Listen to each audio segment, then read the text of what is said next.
Welcome back to Off the Beaten Quest Campaign 1.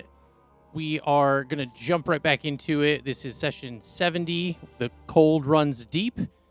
We thank you so much for joining us. There's a lot of D&D podcasts out there, but we're the podcast that's on the secret menu. So we are rejoining our adventurers that had experienced a lot of interesting stuff on the ship. They've already got an interesting message from Amar. We saw a lot of bonding with new NPCs, new people on the ship, as well as some fun with some parchment football. And towards the end, Elliana sat down to meditate and had an interesting vision that left her unconscious. So the group was struggling to figure out what to do with that, and we are going to join back with them right in that moment. So, you all are sitting around Elliana at the moment, kind of figuring out how to help, how to fix the situation that's happening. She begins to convulse, and her eyes are rolling back in her head as she's sitting on the dock of the ship. How do you guys proceed?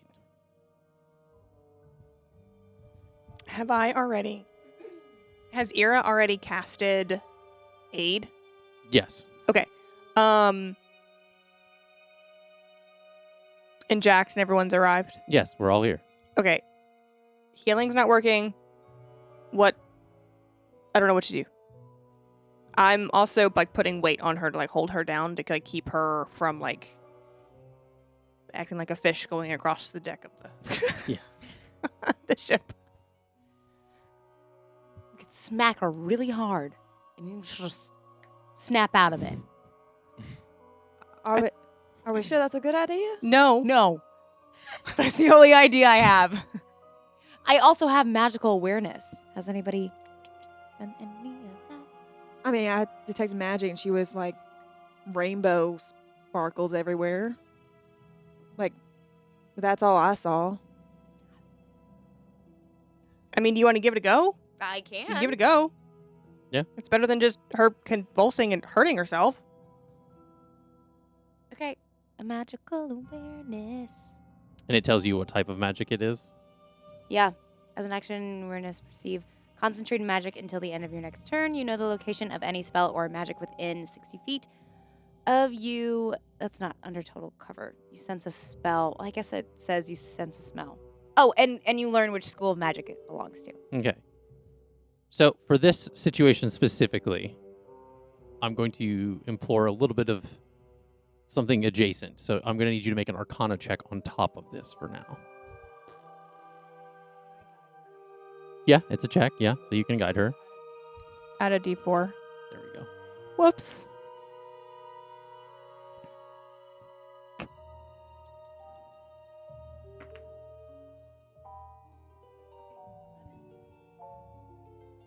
$13? 13. It's not. You don't detect that this is any type of school of magic per se, but you do detect a bit of celestial magic.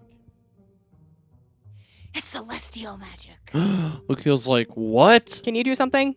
And Ira's looking at Lukio. I don't know. I've never seen this before. Can you try something?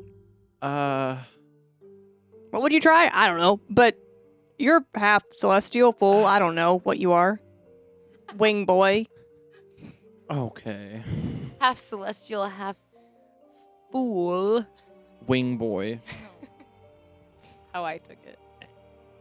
And while you're figuring that out, do you see that the leaves that are in Elliana's hair are starting to kind of turn from the yellows and reds that are the fall colors are starting to turn to a kind of a brown and kind of brittle.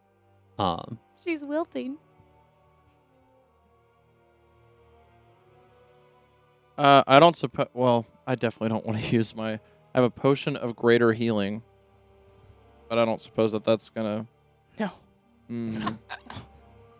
Not yet. Everything that I have is just gonna cause damage. Can anyone go celestial? I mean, Oh no. I could try to play something. I don't really know if that would really do anything, though. Because it's not like it's. Lukio's like, I got nothing. I don't know. Play something. But The worst thing that can happen is you shoot a hole in the side of the ship and it goes down. Yeah, totally. That's the why would we want to run the risk of that possibility? And that just. I mean, to me, she's more important than the boat. We don't have anywhere to go if we're not. Mr. Dimension Door. I mean, if we lose the boat, we're not really kind of just staying floating in the water. Are there So- the like not rescue boats, but the like little boats? Like the dinghies. Yeah. I Does this mean, boat have any of them? there are some of those. Yeah. We're fine. Mm. What were you thinking of doing? Are you gonna play a song? Is it possible to connect with my well, no. My freaking the muse is here, right? My muse. Yeah. Could ask her for guidance on what to do. Okay. So what do you say? Turns around, he's like, can you help with this? What do you know what I could or should do right now? And she goes, "What do I look like? A doctor? I don't know. I'm not a medical professional. Okay. What am I supposed to do? Well, sorry for asking. It's Gosh. celestial magic, but I I just figured you might have like pointers or something to like, I don't know. You mean like this? She's gonna just no, starts pointing not with like her fingers. that. I love her. God, okay. Just play something. You got music, I- and you I can make feel like- magic with your music. I feel like I should call upon my celestial, like, God in this moment, or at least attempt to. You're gonna try to commune. Yes. Okay. Obviously there's like a spell that's like commune, but I think if you're just reaching out to them in like a form of like prayer I'm like, type how? worship. Yeah, or I guess it something, would have to be that way. it would just be generic, kind of like calling out and seeing what happens. I'll allow you to make a religion check to kind of Whoa. assist. First religion check? Is that canon? Does anyone know? I think Has that's anyone the else? thing- that might have been the first one of the campaign. Anybody think so, done yeah. a religion check? No, I 70 don't know. sessions. We haven't had anybody do a religion check. I feel like I've done religion checks.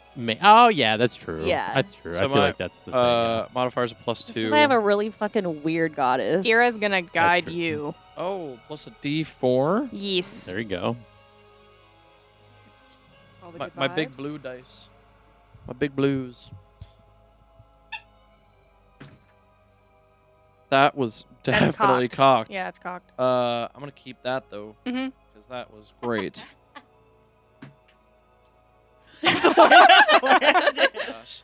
So That glad was- we're. That was not cocked. It just landed on other dice. Oh. Well, see, should have taken So the first 2 one. plus a 3 is a 5, plus a 2 is a 7. Well, that calls for a re-roll, guys. I mean, it was a 17. I know that's what you said it was. No. Yeah, it was. Oh. Yeah, it was 17. I'll take that. I'll take a 17. It was, I saw it. It was my Yeah, own Yeah, I eyes. thought I heard you say 17. You guys saw You it, said right? 7. Yeah. He said but, 7. Okay. you know. Oh man. So with this, Why did you guys have to say anything? He said 17. I'm a dirty snitch. with the Yeah. 7, what are you attempting to say? Like, how are you reaching out in this moment? Did we? If we have established the name of whomst this is, I've forgotten the name. Oh. Morpheum. Morpheum. There you go. Yes. Lukiel gets down on the ground on both of his knees, but in like kind of like a where you're like laying on like the back of your legs, like with your knees. It's like you're like kind of like sitting on your feet, but like on your knees. Okay. Closes his eyes, puts his hands together, just fully just sending this And that gave me such. Oh my gosh, I should have done this way differently. We're already in this though, so I have to keep going. But he calls out to Morpheum, goes, Morpheum, if you can hear me, if you are seeing what's going on right now, I'm in need of help and guidance as to what I can do in this moment to help out my friend. And I don't know what to do. I don't know if I can do anything, but if I can, I need to know. Okay. He's flipping the fucking coin. So you reach out in this prayer out to Morpheum, and another breeze kind of rolls across the ship, Okay. and it almost feels like stronger than what a normal like gentle breeze would be, and you hear across your lute.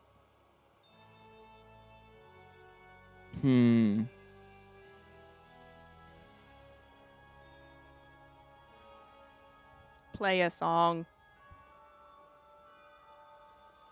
Play a song. Lucio then proceeds to play a song as he has been indirectly guided by the wind to play strings on his lute because the wind did. So yeah, he plays a song. Okay. Welcome to God. A little tune. Song. on the What lute. song? Give me Performance a performance check. plus. You gonna guide? Mhm. Okay. You got this? It's just assumed now that Yura just guides everybody. There's Yes. there's no. Well, if she she's wants there, this- she's gonna do it. you Well, know? she wants like Elliana to be out of this yeah. like hell that she's in. This better be a 4 right here. Yo, Let's go. Oh, that's gonna be really good actually. So 7 plus, so 11 plus 11, so 22. So 22. Mhm, yep. Nice. Very nice. My performance, man. So you play a song on your lute, and you get like halfway through the song, and the strings on your lute kind of start to kind of glow this like sort of like faint kind of like yellow, and because Eliana's technically still conscious, it's like one of those like comatose kind of moments where like if somebody's in a coma, they can kind of hear you, kind of like potentiality. Yeah. Elliana, you have heroic inspiration. Let's go! I don't think I've heroically inspired anyone, actually. You did, but it Huge. was a while ago. It's been a minute. Because it was me. Was it combat? Mhm. But yeah, definitely. So Yeah. as this song is playing, and Oh, no, the ship. No. you, Elliana, you have this like the blackness of your eyes. You kind of like as your eyes are closed, you can't really see anything. But all of a sudden, you open them, and you look around, and you see nothing but darkness. Beneath you is a layer of fog that's kind of surrounding your ankles, and the ground feels wet, but it's still solid. And you are now in this black expanse as you look around.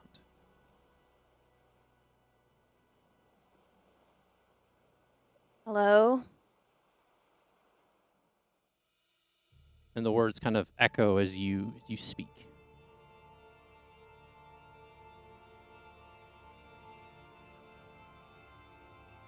Velocitus, if you can hear me. Hear me? Hear me? Hear me? Can you let me know if everything is okay? Are you moving around, or are you kind of staying in one spot? I'm gonna be walking like slowly forward. Okay. The fog kind of swishes around you as you kind of are moving through the space. Every once in a while, as you kind of move through, you kind of see the fog kind of clear open, and the ground looks reflective in a way. And you catch out of the corner of your eye, because I'm pretty sure your passive perception is pretty high. You notice that you see a pale white version of yourself. No hair, and the color of your eyes are a faint gray.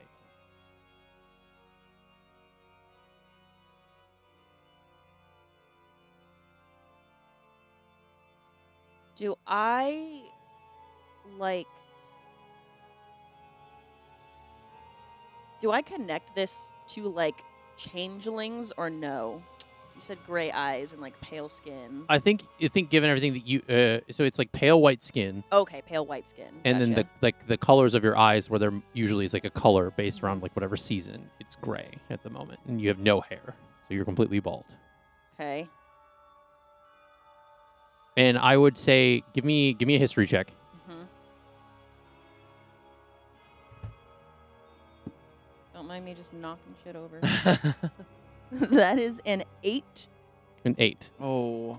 I Um, thought you almost said 18. given that this is based, the history check was going to be based around like your heritage itself. Mm-hmm. I think you had only heard about this in a sense, in familiarity, kind of as Eladrin elves or maybe even born, that they kind of don't adopt Mm. any type of color or color pigmentation to their skin or eyes, as they haven't like gone into a form yet when Okay. they're first born.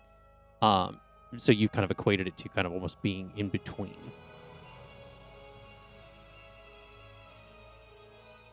I'm going to slowly approach, like cautiously, but kind of like inspecting. Like if there's any sudden movements, I'm gonna stop. Mhm. But Like the ground. the other me. So this is the reflection from the ground that you're seeing. Oh, yeah, okay. yeah. I'm seeing my reflection. Yeah, there's not a as- physical entity in front of Okay. you. No. This is the you catch the reflection in Gotcha. the ground as it breaks through the fog every once in a while, and you're seeing Okay. that you don't look like yourself. I'm gonna kind of like reach down towards the reflection and like try and touch the reflection. It's cold to the touch. It's if you're touching like a mirror. The ground, it almost like has this like wet kind of moist like texture, but you can't push your fingers forward, so it's not permeable. So Okay. it's wet but not like water. So it's cold to the touch. This is gonna be so weird. Can I try to use my cantrip mold earth to see if I can move it? Sure. Okay. So you try to kind of reach it has somatic components, I believe, and you try to do them, but nothing happens. It's almost as if you feel like the normal sensation that you would have felt doing magic you didn't feel that sensation at all. This is when she starts to get anxious again because she's lost her magic once already. So do you stand up? Yeah. You stand up and She's gonna look at her hands. yeah, you look at your hands and you see that your skin is very much so. It's like a pale white, kind of almost like porcelain, devoid of any kind of pigmentation. Almost like I said, seasonless. She's like almost like trying to like flex like physically like anything to try and get anything moving to see like anything that feels normal to her because she feels very unnatural right now with Mhm. her magic like depleted and gone and seemingly not working. But You try to do that, and it's as if you're like, it's almost like there's kind of not a lot of sound either. Like the vocalizations, it's almost like you're in it's like one of those like soundproof rooms where like you can still hear yourself making noise, but it's almost like the sound doesn't carry. Except for like when you were speaking and it was causing some echoes. You do hear every once in a while, kind of off into the distance. It's like this faint echo of like a cackly laugh. yeah, okay. And you turn. I would think you're trying to like look around to kind of Yeah. see the source of this laugh. I have an assumption of who it might be. And you see off in the distance, kind of poking up through the fog, a single flower. Is it fucking looking at me? No, it's behaving like a normal flower. Okay. The last time a flower looked at me, and it gave me I remember, bad yeah. vibes. This was pre-recordings. I'm going to approach the flower. Okay. You notice the as you get closer to the flower, you see that it is a mixture of colors. In looking at it kind of more distinctly, given your expertise with like nature and stuff in the past, you notice that it has an almost abnormal amount of petals. It has about 100. There are 25 teal petals, 25 green petals, 25 goldenrod petals, and 25 icy light blue petals. Does she count all of those? 1, 2. It looks as if it's an even Wow. distribution as far as like they're almost like kind of in like consecutive circles as like this flower is kind of. I'm going to instinctually reach for the golden ones and like try and touch them to see like what, if anything, happens. You at the moment you reach out to touch it, it kind of like begins to float upwards in front of you, like kind of coming up off the ground. What would be called ground? Try to catch it. So you grab it. Yeah. As you pick up the flower, you all of a sudden the darkness around you snaps to this like blinding like white light as you're kind of like shielding from it, and as you kind of open your eyes again as it adjusts to the light. Describe to me your family home. Whoa. Justin, I was not prepared for this. Oh, man. I feel like her family home is, she comes from a family of druids, so her family home is probably very flowering, vines crawling up the walls everywhere, hanging plants here and there, a nice sunshine coming in through the window maybe, if the windows are like left open, a very cottagecore house, if you can imagine. Okay. Okay. You are still holding the flower in your hand. And you notice that one of the petals falls off. And it kind of just like into like this like dust as it hits the ground. What color? It was one of the teal ones. So it kind of is like coming from the center and kind of going outward. Back on the boat. Yeah. About an hour has passed. Jesus. What? And she's still just Wow. seizing? She's still like this. That's a She stopped long fucking seizing at this seizure. point. Yeah. She is Okay. now like kind of almost a little bit limp. How is she breathing? Ira has put her cloak over Elliana. Yeah. Okay. Are you going to check and see if she's still breathing? Yeah, 100%. Like For every sure. 30 seconds. So Ira's going to take out one of her daggers Okay. and put it under her nose to just see if there's like any I would say condensation. I'm going to have the four of you as well as Jax make a medicine check. I was thinking that, yeah, the medicine check. I cannot guide anyone because I am guiding myself. Love you. Fair. Sorry. Bye. I don't know if I can bardically inspire Jax got myself. a 23. 17. 17. Nice. 18. 12. 12. 17, 18, 12.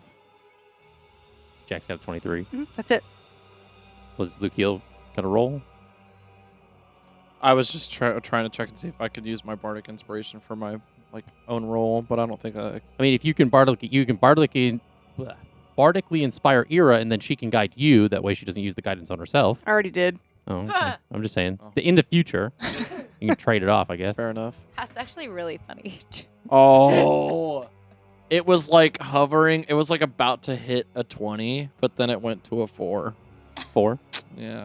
Uh, That's great. So Jax So good. kind of kneels down and kind of grabs her wrist, or kind of her wrist, and then puts another hand on her neck, kind of almost like to check for a pulse. You use your knife to kind of see if she's still breathing. Mhm. Does anyone panic when Ira goes to Elliana with the dagger out? Yes. No. Luke Heel literally straight up, because he says, "Ira, what are you doing? Why do you have a dagger? What? Hello? Like, Let me teach you a cool party trick. what? And What do you then mean she- part? This is and then she you're holding a puts- knife. And then she puts the not sharp edge against her top lip Mm-hmm. and Okay. shows Lukiel that Elliana is breathing because there's condensation hitting the metal of Hold on. the dagger. Don't do my job. Well, that's the goal. Well, Eliana, roll me a d20, please. Oh, Just roll it. okay. Just roll it. Roll it back here. Ooh. Oh. Tower Don't of love Doom? it. Do I get to see it? Yeah, you can look Mm. at it. It's not good. Okay. That was a 1, right? Oh. Oh, I'm looking at the wrong dice. Okay, roll it again. Why is that like pitch black dice? I was looking at the dice you rolled. Okay. You can have that back. Okay. Secrets. She is not breathing. And does she have a heartbeat? Jax? She has a pulse, but it seems faint for some reason. Luke Heel immediately uses healing hands on Elliana. I would like to try something. I've been watching entirely too much House. Okay. Okay. Does radiant damage work like electricity? Could I try to Oh. like get her heart going? So radiant damage is considered sort of like a light, like literal light damage. Yeah, like electricity. Unfortunately, There's there lightning is lightning damage, damage. so that's a different version. So radiant considered as far as like bright light that is kind of condensed to do damage. It's very much similar to heat damage, but it's like Oh, the heat whoops. of light. It's like it's so bright that it burns, kind of thing. What kind of damage does magic missile do? What is that symbol? That's force. Force. No, that won't work. Dawn wants to get her in the position in which you put people when they're unconscious and you think they're going to vomit. Okay. So if there's anything blocking her airways, Okay. it can come out. Okay. Verity. fuck are you doing over there? I love you, Elliana. Do it. I have Wish Bolt, which is lightning damage. Okay. Interesting. Interesting. All right. Fuck okay. yeah.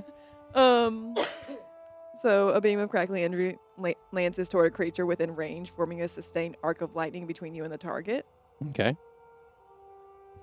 So How clear do we all need to be away from her? I mean, I was gonna be gentle and do just it healing. is a ranged spell tech. It is also the range is 60 feet. The boat's not 60 feet. Yeah. No. How big is this boat we're As on? long as I don't miss, we'll be fine. So I don't think it like Witch Bolt spreads out in a range. You can centralize it on a point. It is. It's towards a Ah. creature. So Okay. you essentially centralize it where her. Give me a medicine check to see if you know where her heart is. I We're gonna play. You have to be specific. Ira does still move Stella back Yeah, that's because we fair. don't know what like the fallout could be. Yeah. Only like 5 feet. She's not far. Okay, that's You fine. You can hold Stella for now. 15. 15. I would think, given your nature, you know where hearts are. That shots fired. No. So Pew, you pew, pew, essentially you place your hand kind of over where her heart would be, and you would. cast the witch bolt downward. Is there a roll to see if damage takes? Does the person or creature need Is to make it a an roll? attack or a save? I think it's an attack. This is on a hit. The target takes. Okay, so roll a d20. Can I guide her on that? Not, it's an attack roll. You can't No, guide an okay. Dang it. I'm reading what else it says too. Okay. Because below that it says on each of your subsequent turns, you can take a bonus action to deal 1d12. Yeah, lightning it stays consistent. So you have to kind of, you're going to do it, and then you either need to turn it off, or it's just going to stay like a constant flow of energy. Yeah, that's Yeah. automatically even if I miss the first one. So if I miss the first one, the second one automatically hits. Interesting. Okay. But if you hit the first one, you could overload her with the second one. Yeah, no, I'll stop if I Miss. Oh, if I okay. see it Yeah. works. Gotcha. But if I miss, I'm gonna. Try it again. That is just a straight 11. Straight 11. Given that she is prone and unconscious, you would technically get advantage. So you Wait, can roll. would I? Oh, I get +6 with that. Sorry, so that would be a 17. Okay. You can also still roll for advantage if you'd like, because I she's would prone love- and unconscious. So that's kind of how that works. 24. It's 24. Yep. So essentially, it's very much like a, like, you know, as it shoot this energy into Elliana's paddles. chest. She kind of like jerks forward before kind of falling back to the, you know, like onto the deck, kind of how like a person would if they were to, you get the paddles. And Jax kind of gives it a second and then reaches back to check her pulse again. Make another medicine check. Anything? It's funny because Allie is me, Allie. There's two Allies at this table. I'm also having slight chest pains right now, so this is accurate to so reality. it's a 7. He got a 7. So he says, no, it's still faint. Can I go back in and see if she's breathing? You can. Same. Yeah, it'd be another medicine check. DM, am I breathing? Damn. He just fucking looked away from me. My He's breezy. gonna kill me now because I said that. Nah. And she's done. And that's the end of Elliana, guys. 11. It's been She's real. still not breathing.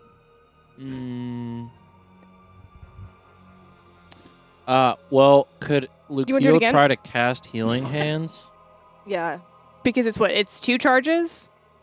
It just keeps going It just keeps going It the keeps more you make going. successful attack rolls. for a minute. So yeah, for a minute. So yeah, Verity does it again. Okay. Go ahead and roll for. You have to Am I roll for taking that attack damage again. for this? As a bonus action, it hits the target automatically. I think. Okay. Or Uh, no, it automatically deals damage automatically. Okay. So I mean, I can roll if you want. So you're gonna roll for the damage for both. We can heal her. It's okay. At least from this. Yeah. So it's 2d12. I am so sorry. That was a 12 and a 10. So 22 points of lightning damage, and it does nothing. Ba ba ba ba. Elliana. Dawn's in the back and she's like, I only know how to kill people. Do I go again? What are there physical signs of distress from the witch bolt? I mean, there's a singe mark So, on yeah. like the clothing and on her chest and Yeah. stuff. Okay. So now, Lukeil, if you would like to heal her, see if that works. I'll try. It's only 3d4, so. Ideas don't have to work. It's just important that you try. 8 total. Plus, or would that be? No, that wouldn't really be. Well, no, just that. Just 8. So 8 points of healing. Just So 8. you take 8 points of healing, Elliana.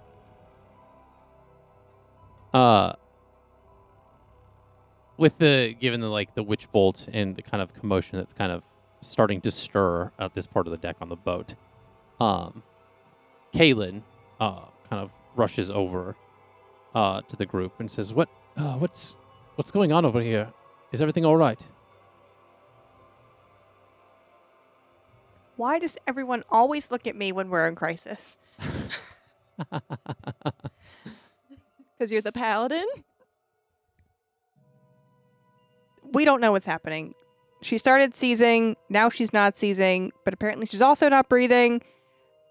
And she doesn't have a pulse, but I don't think she's dead. She has a pulse, a small pulse. It's a faint pulse, yeah. But she's But a not pulse. breathing. Not all hope is lost. Let me look over the. Let me see if I can do anything to help. I did get some minor medicine training in my travels, but I'm not an expert by any means. Ira is very sus of this guy. Okay. You can make an insight check, I guess, if you'd like. No, she's Okay. just sus. She's acting as she's unconscious. And he kind of does like this like magic spell. It kind of almost looks like as if it's like scanning like, kind of across her body. It's almost like similar to detect magic, but kind of almost like it detects like vital signs and stuff too. I don't think this is right, but I'm gonna need you to roll me another d20, please. See, when you say D20, but like not a check, I get like. Yeah. This time I'll make sure I'm looking at the right dice. Okay. I don't. She's, I guess, alive, but not at the same time. She's an Eladrin that has an exceedingly complicated relationship with her deity. Interesting. I guess I can attempt a revivify spell if I have the components to do that, but If she's not dead, then she's not dead. but according to my previous spell, she's both. I don't even know how that's possible.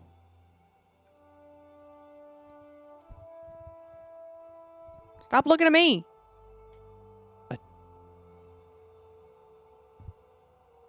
Verity's just gonna start doing chest compressions while everyone's deciding on what to do. Okay. Elliana, I. as you look around and see that you are now again in your family home, you look down at your arms once more and you see that you are in your spring form. And you see that your mother, Freyona, is in the kitchen cooking. And next to her is her wife. And she turns to you with a smile and says, "Is everything all right?"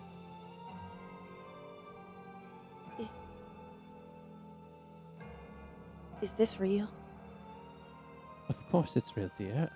Are you okay? Do you have a fever? And another petal falls from the flower.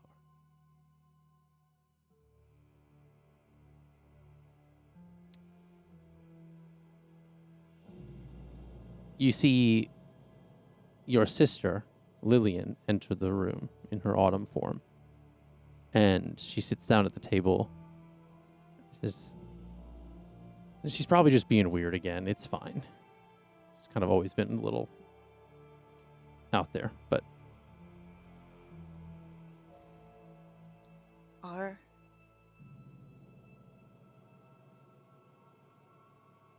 kitchen window was destroyed when they attacked our village, and it is not now. Freyona and her wife look at each other and said, "What?" Like they look at like over at the window and then back at you. It's like, "What do you mean? Who attacked?" This isn't real. And the sun that's kind of coming into the window of the kitchen and everything, it's just like a normal peaceful day in your village. You get a sense of familiarity with what you're looking at. And the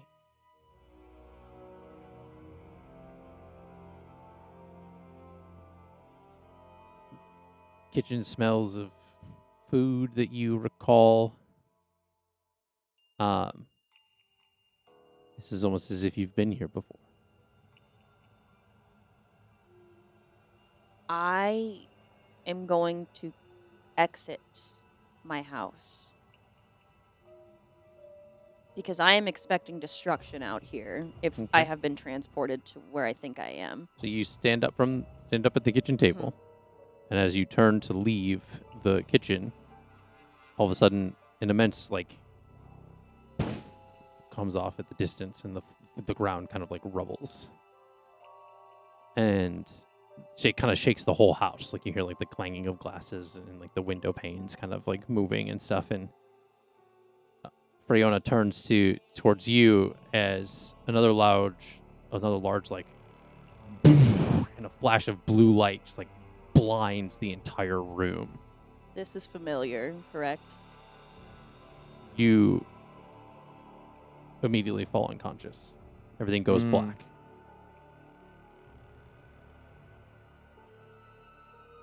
A short time later, you come to, and you're sitting underneath some rubble of your home that's now been destroyed. There's more blasts heard in the distance and screams of different people, just men, women, children. The sounds of growls and the clanking of bones and armor in the distance. Freona grabs your arm, and Grenemir pulls off the piece of the home that was atop of you. And she has Lillian with her. And the four of you flee from your home. As you're running through the village, kind of away from the source of all of the noise and chaos, everywhere you look, there are broken homes, dead bodies, skeletons, zombies still attacking people, stabbing them. There is an evil voice ringing out in the air behind you as you guys are running away from this direction. And it's yelling out a name that you don't recognize. You hear, Selindor!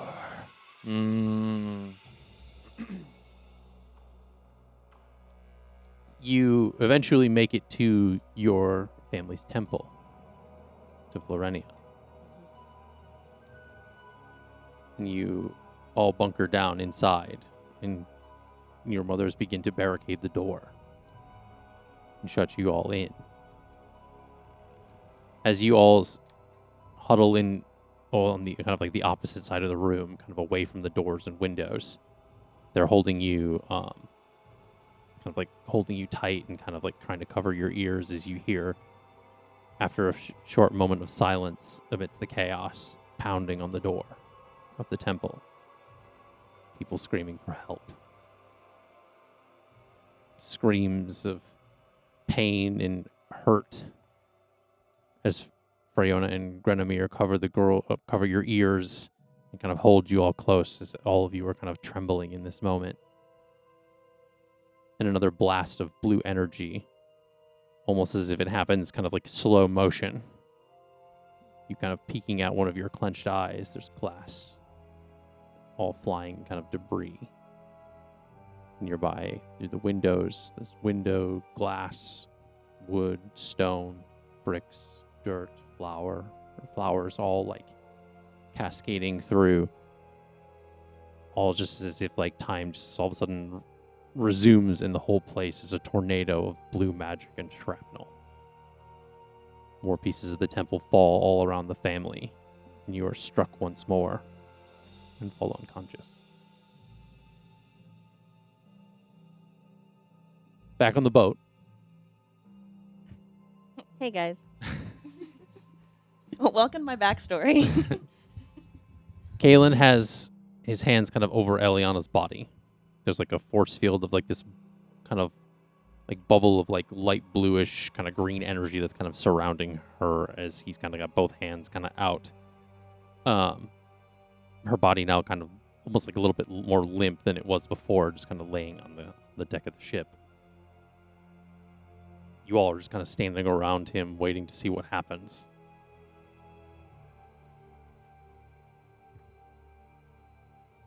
Ira would like to go down to the kitchens and see if there's any, like, teas available. What teas? She doesn't know. Okay. She's like, this bitch likes tea. She likes tea. Maybe, like, we can Anything make made from her a the nice earth? little chamomile tea and that'll Bathe wake her her in right it? up. What are you gonna do with it? Lavender's also good for stress. Eliana doesn't like lavender. That's facts. Well, Or is that Allie that doesn't like lavender? That's Allie that oh, doesn't okay. like lavender, but that's okay. Elliana recommended chamomile and lavender to Verity earlier. So she just suggests that. Ira's not going to be picky. She's going to take whatever they got. So if all they have is mullein, she's going to take mullein. So make an What's investigation mullein? check in the kitchen. What's mullein? It's It's like for like mucus breakup and That's why got that's why cold she's and not flu. breathing. It's just she's just filled with mucus. it's just sick. Clear the airways. You said investigation? Yeah.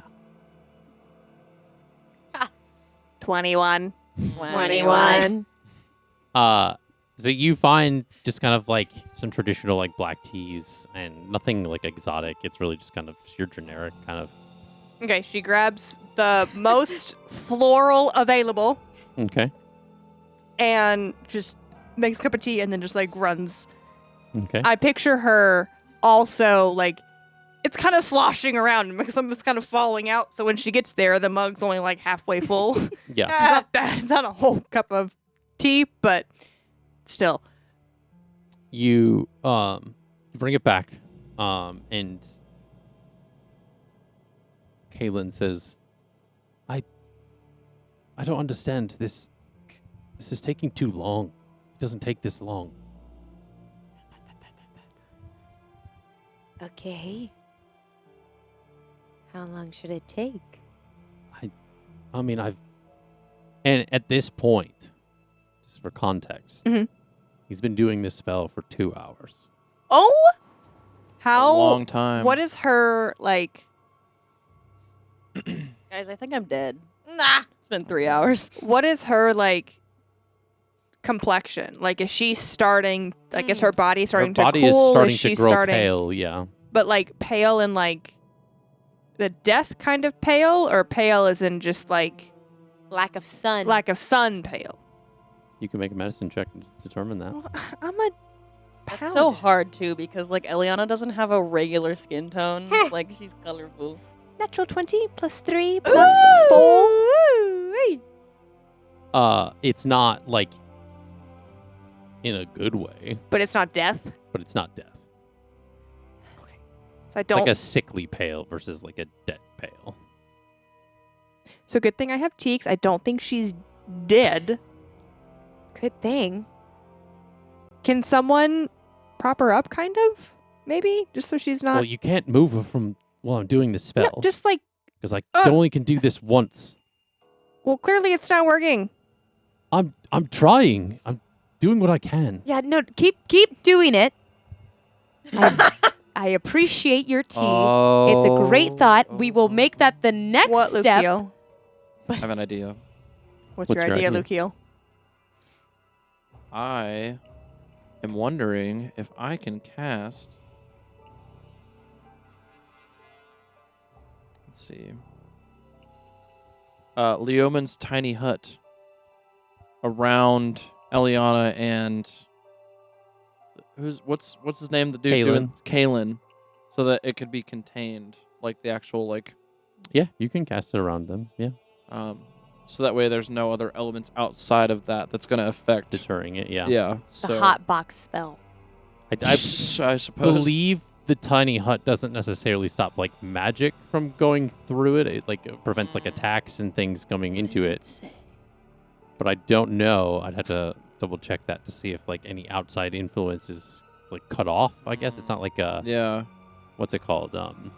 Like a anti-magic chamber almost. Like if a god is interfering, it's not going to stop the god right. from It's not interfering. gonna. It's not like a signal blocker. Yeah. What's it say? It says You're spells. dead. Shh. What?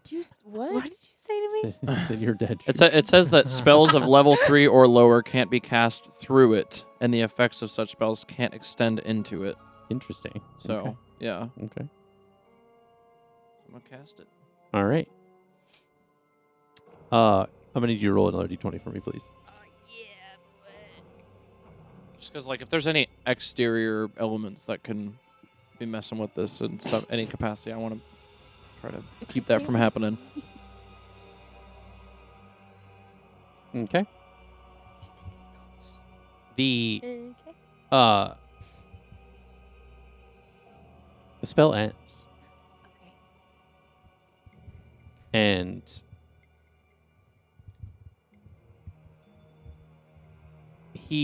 essentially he's like doing the spell, and all of a sudden it cuts off, but he like almost has to like force the magic to keep it going. It's almost like he's like running out of like almost like I guess like mana, like stamina of his magic. And he says, "Is there anybody here that is in divine favor?" Well, I'm the last person for that. Divine No one's favor? told me anything. Yeah, somebody that has a close connection with something that can aid in this situation, or someone. Shoot, I tried. I don't know that Nylea necessarily aids in this sort of thing. She stays out of mortal affairs. I'm just trying to think of something here. I'm losing this spell, and I don't want you to lose your friend. I think you should give her a call and find out what she Well, thinks. I need more instruction Oh, than oh. can you do this? Lucio puts his hand up, and I say, I think I have something that might work. Okay. What are you going to do? Lucio's going to cast Sending at 3rd level. Okay. And, oh my god, who is it going to be sending to? That is going to be crucial. While Lucio is figuring that Because out, I was thinking Cindy, but, what's she gonna do? Break open the lock to the medicine cabinet? well, no, if she's ever Dude. witnessed Elliana being this way, like having ever done No. this in front of her. No, I don't think. They never cross paths. Yeah, they never cross paths. What about the Emperor? The fucking We left lock Cindy picking of the like with her cabinet. dad, and then we met Eliana on the boat. Could Lucio ask around and say, could he be like, I want to send a message, but does anyone know who would be best to send a message to for this? That is in any sort of connection with Elliana or has been with Elliana previously. So essentially, he asks pretty much like the group of you then, because it's really the only people. I mean, I don't have commune. I can meditate, but I'm gonna request to roll at disadvantage because she's not gonna be able to focus. Would the Emperor know anything? The Emperor Bountifolia? Could be a viable option, I think. Yeah, I mean, you Potentially. can send a message out. It's very smart. He's pretty wise. Those peaches. So he's going to cast Sending at 3rd What? level and try to communicate with the Emperor Okay. of Bountifolia. Okay. It was a Master Oogway. Ah, right. Sorry. Okay, so what is your 25 words?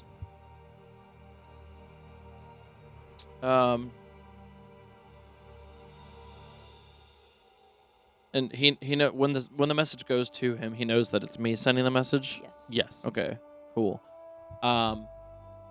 Elliana is in trouble. Or wait, no, Elliana needs help. We've tried everything. She seems to be getting pale, In a coma. in a coma. Spells and healing are not working.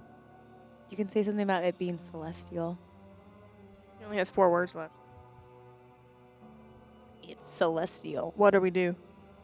Could be celestial nature.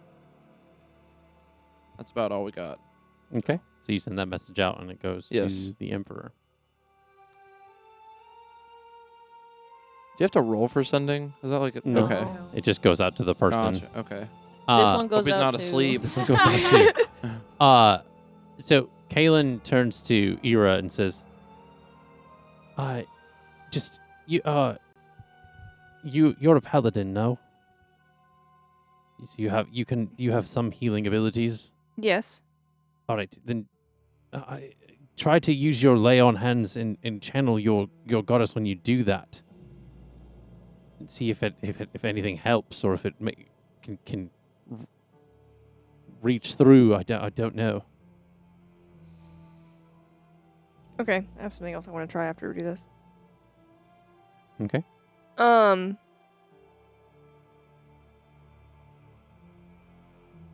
Yep, so she goes down on her knees. Kind of getting beside him. Well, she's gonna be like Elliana's head is like in front of her.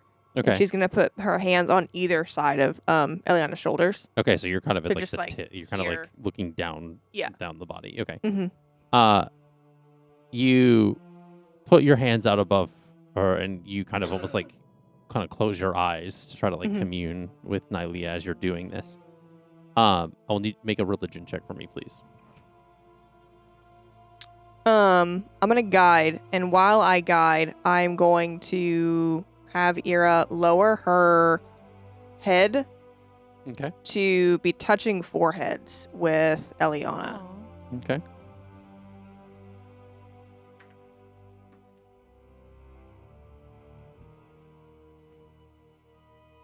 23. 23. You so I will also need an arcana check on top of that. Oh, okay, that's better. 18. Okay. You do this and you hear silence at first, then you hear a voice kind of echoing through your head that says, I will not interfere with other gods.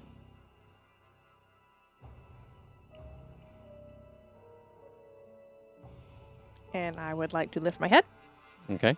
open my eyes, and look at Dude and say, she won't interfere with other gods. As I told you. That's interesting. She has been this way about Plurenia and Placidus since day one. This is not new. So the How spell, much of my lay on hands did I just use? how much would you like to use?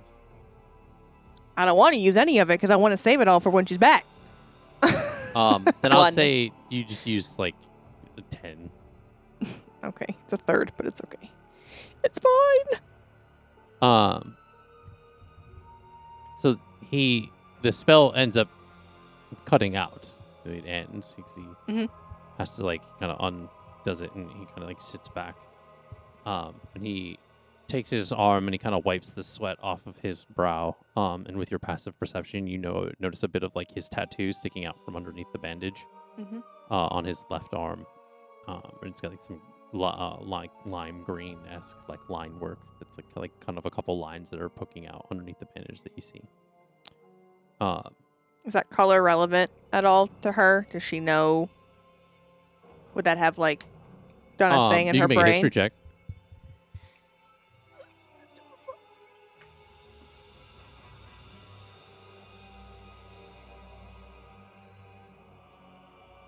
$15? 15. It strikes you as familiar, but you can't place it at the moment given the stress of the situation. Okay. You recognize like the color, but you're kind of with everything else that's I'm happening. here. Yeah. Yeah. It's hard to focus. You're just kind of making note of it in your mind since you're like, that looks okay. And then you're like kind of going We'll come back to that later. As he as you look now, Elliana, like kind of like the hut as well as the spell bubble kind of all end, and Elliana now is on the laying on the dock of the deck of the ship, and is growing pale, and her lips are starting to turn blue. She is breathing once more, but her body temperature isn't raising. She is still unconscious with a weak pulse. Dawn would like to this is gonna sound stupid. Like, take off part of her armor and lay on the ground and have Elliana lay on top of her so that she can maybe get some warmth back into her. Okay. And then Little spoon. she's also going to Probably are really furry. You are a fur boy. yeah, so I'll try and give you some heat. I might even wrap you up, like, you know, I might like Little potato. like Yeah. a little potato. And then I have like speech of beast and leaf, so she's like practically made of leaves, which literally can only convey ideas. But I'm gonna convey an idea of come back to us. Okay. Oh, I And love that's that. That's actually really cute. That's, really- not yeah. stupid. That's Yeah, cute. That's good.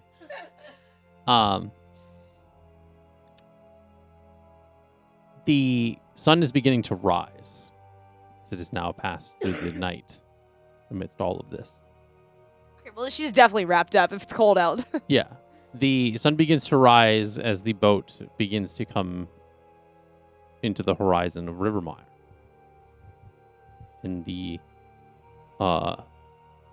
village kind of that's interconnected with different ponds and channels and the kind of raised buildings and stuff comes into view as the boat slowly pulls into the harbor.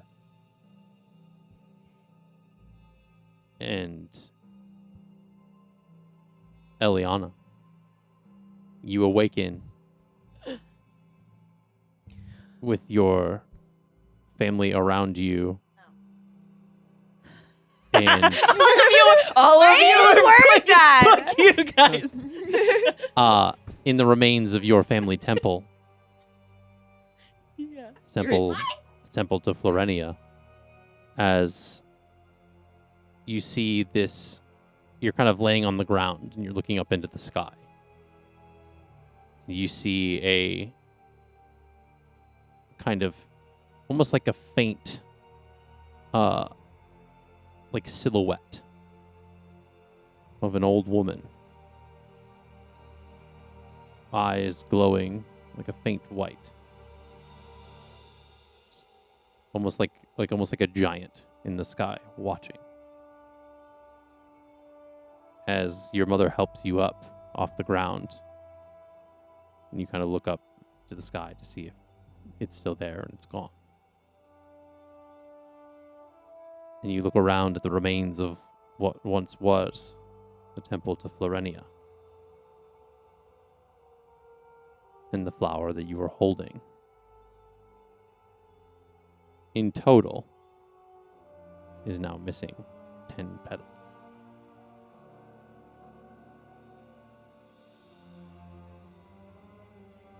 The experience that you are now reliving is that of anguish, pain, as you see your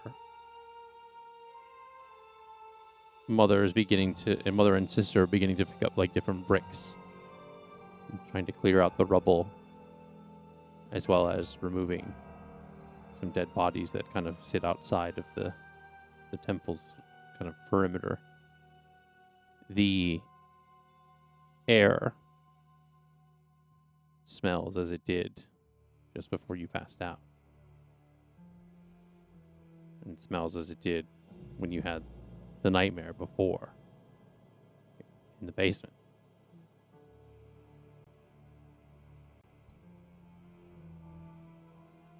The now ruined town, your home, as you begin to help rebuild your temple,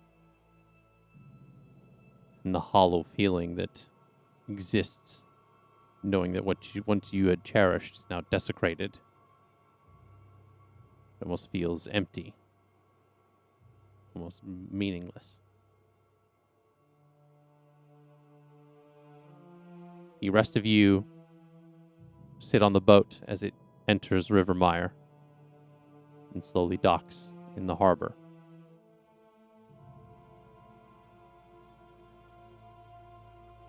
The moment the boat kind of comes to a stop and the anchor hits like the water with a splash,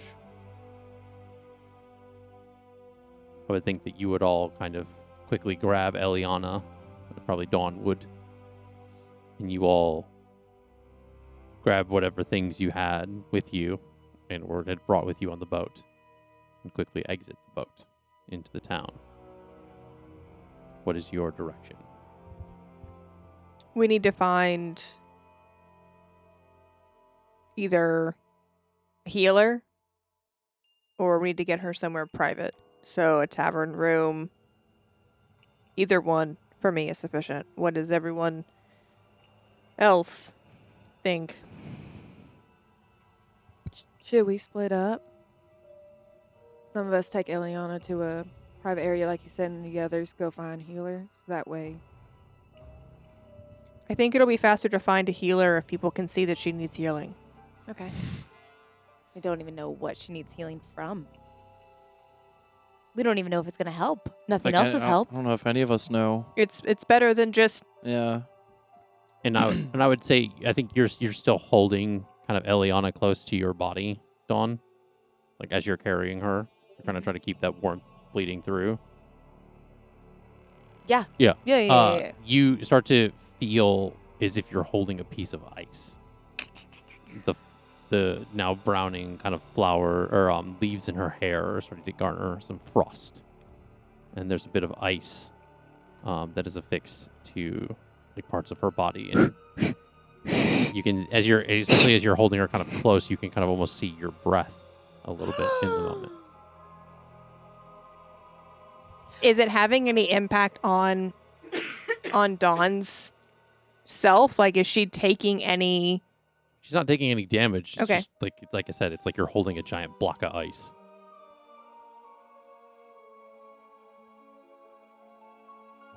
Okay, let's go to a healer.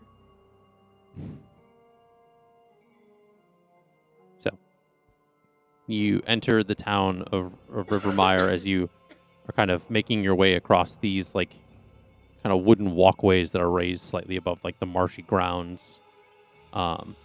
There's buildings that kind of have a lot of sloping roofs, moss-covered tiles, and do a lot of different like kind of bamboo accents and things.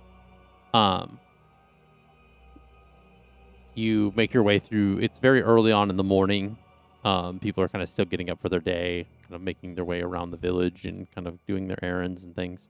There any like early morning like open like patisseries, taverns, like Urgent restaurants? cares. Well, like restaurant like where people are like open already, so like we can go in and like ask like where a healer would be. You can ask, there are people that you pass by. They don't seem like unfriendly. They're not like kind of. Does anyone seem alarmed by the large 8-foot pink figure holding? Yeah. Not as much The- as you might think. Just a little guy. Ooh. Ooh, not as much as you might think. What do you mean? Dawn's not going to cause a scene and just start screaming for a healer? No, you heard him. Not as much as you might think. Ding, ding, Yeah. ding, ding. That was thrilling.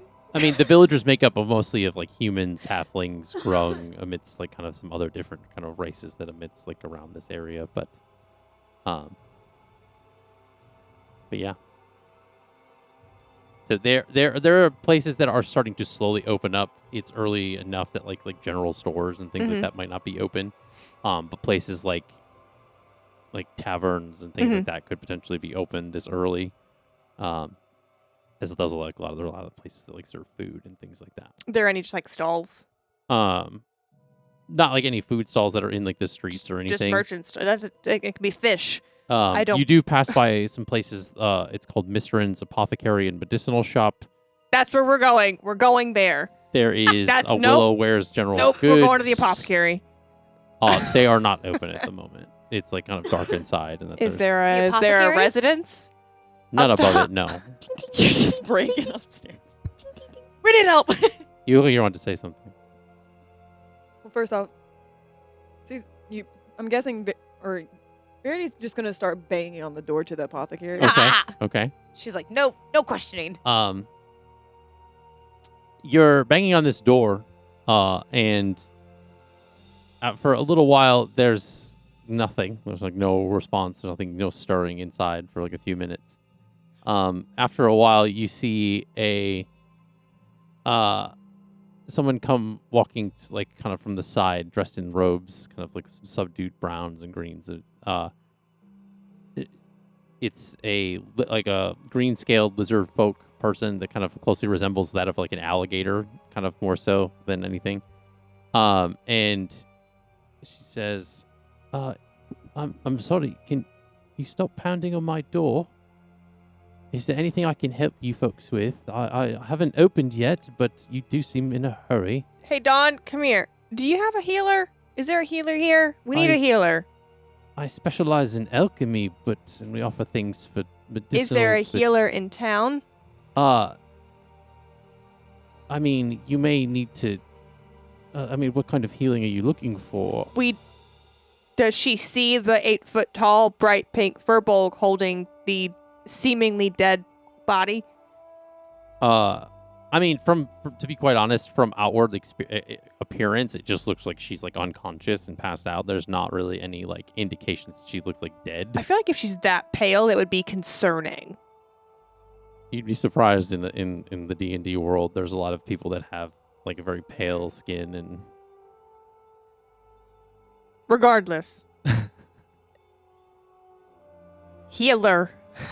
You might need to go find the shaman, I guess. The shaded reed. It's at the exterior, at the kind of outskirts of the town. Outskirts. That'd be well, at least on the edge of town, I should say. I'm sorry.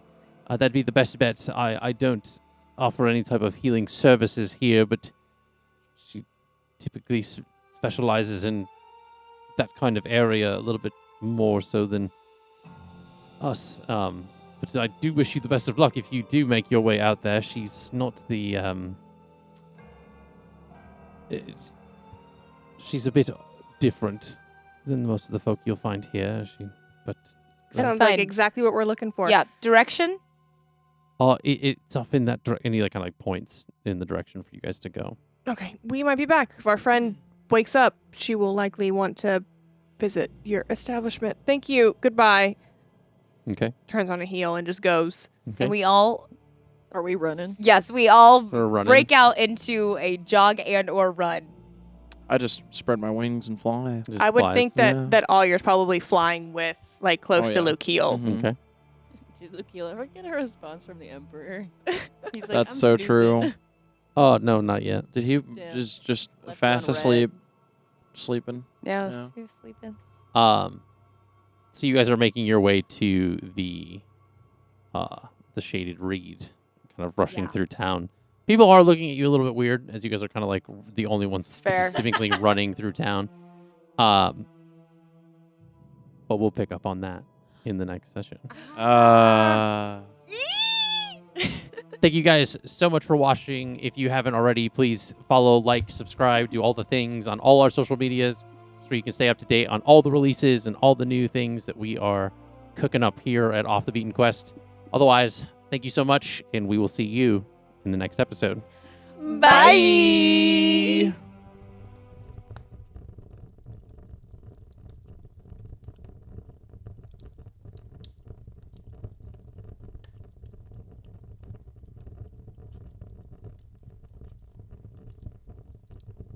My name is Justin Fussell. I am the Game Master for Off the Beaten Quest. Outside of being the Game Master, I do a lot of writing, world building, filmmaking. Me and my wife, we run Imagistorm Productions together. Yeah, it's been a lot of fun just incorporating a lot of the world building and writing that I do into building this campaign overall. It's been really interesting to kind of take the filmmaking background and kind of apply it to being a game master, because essentially a lot of like the players are the actors and you're setting scenes and you kind of just let them freeform in the space versus just any like preconceived dialogue. So it's a lot of fun just to kind of see, you put the situations in their hands and just kind of see what they come up with. I enjoy playing D&D with this group because they're like my found family. It's been, I love everybody that sits at this table. It's been a lot of fun to just be able to kind of build this world with them together. A lot of the way I incorporate this with a lot of the players and the story and stuff has been a lot of collaboration, seeing how their stories intertwine with what I have planned and vice versa. It's going to be a very interesting to see how the people receive everybody. Everybody's got its own different flair, and the way that this team is made up of very colorful characters, I think everybody's going to love them. They're going to find something to laugh with and have fun with, and it's going to be really good. In the campaign, I play a lot of the different NPCs, of course, but the main one that I play is Jax. He's a fighter monk druid, and he came from a tribe of changelings that existed in the Fey realm and kind of had some backstories with different things and different interconnected characters. He's become a love interest and boyfriend of Hira's character. And if you want to know more about Jax's backstory and kind of how it's interconnected with the whole story, you can always check out the prologue. I chose to do a homebrew setting versus an existing campaign just because it was something where I could kind of really just expand and create a universe. I wanted to have something that I can build upon. I honestly like to be able to throw twists and stuff at the players. I think that's the biggest thing I think is really fun. There's a lot of ideas of what's going to happen, where things are going to go. Just as much as they can improv in a setting, I can do the same, and it kind of allows for a lot of really good back and forth. Definitely, if you've checked the prologue, there are some things that happen in episode 62 that is a little bit of an Easter egg that even the players haven't figured out yet, which has been really nice. But it's going to come back around eventually, and it's going to be a really big aha moment. But I think that's one of the biggest things to look out for. It'll be a very blink and you'll miss it kind of moment. But other than that, just being really on the lookout for a lot of just the backstory and the things that how this is going to be building up to as we get into the next arc of the campaign. So they can find us on any of the major podcasting platforms, as well as our social medias and Twitch and our YouTube. My name is Allie Goodell, and I am part of the filmmaking team on this podcast. I record all of the video for the intro, for us playing, things like that. I went to college for film, and I'm actually very interested in getting to do more with that. So this is a really good experience for me to start experimenting with my film cameras and all the equipment that I have. I feel like at first, when I started with this project, there was a lot of push and pull because I, as a person, like to hover and be involved with everything. So trying to work as a team has been very much a learning experience and learning when to step back and put myself in.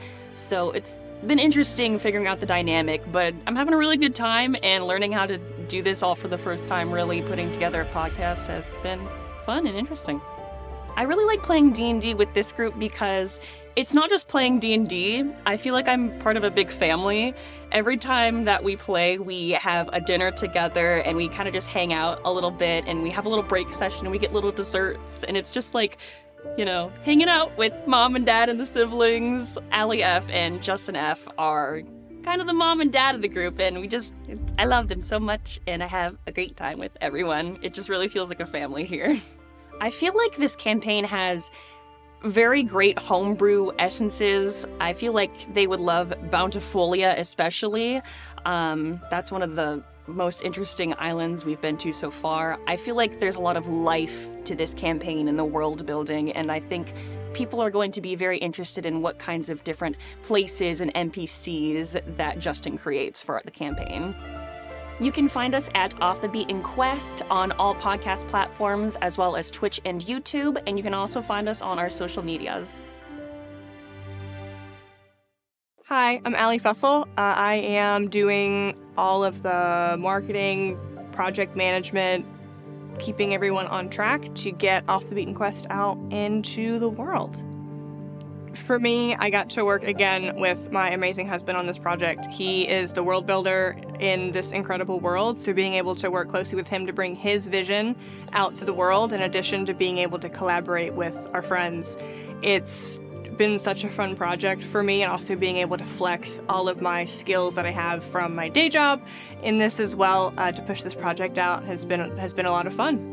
Honestly, one of the things that is the most fun about it is hosting everyone every week. We do play in our home, and one of my favorite things is being able to make dinner and also bake something from scratch for our players every week, and just having that time with them before and during our breaks, during sessions as well. And also, these people are friends. They are my closest friends. So being able to have this experience with them, not only just playing the game, but also being able to share it with the world, has been absolutely amazing. I think the audience is going to really enjoy the campaign. It has all of the classic elements of a D&D campaign with our own spin, with our diverse cast of characters. You can find us on all major podcast streaming platforms, in addition to YouTube and Twitch, and all social media, which is linked in the caption right down here. Hi, my name is Nina Neubauer, and my role with the podcast is to be the personality hire.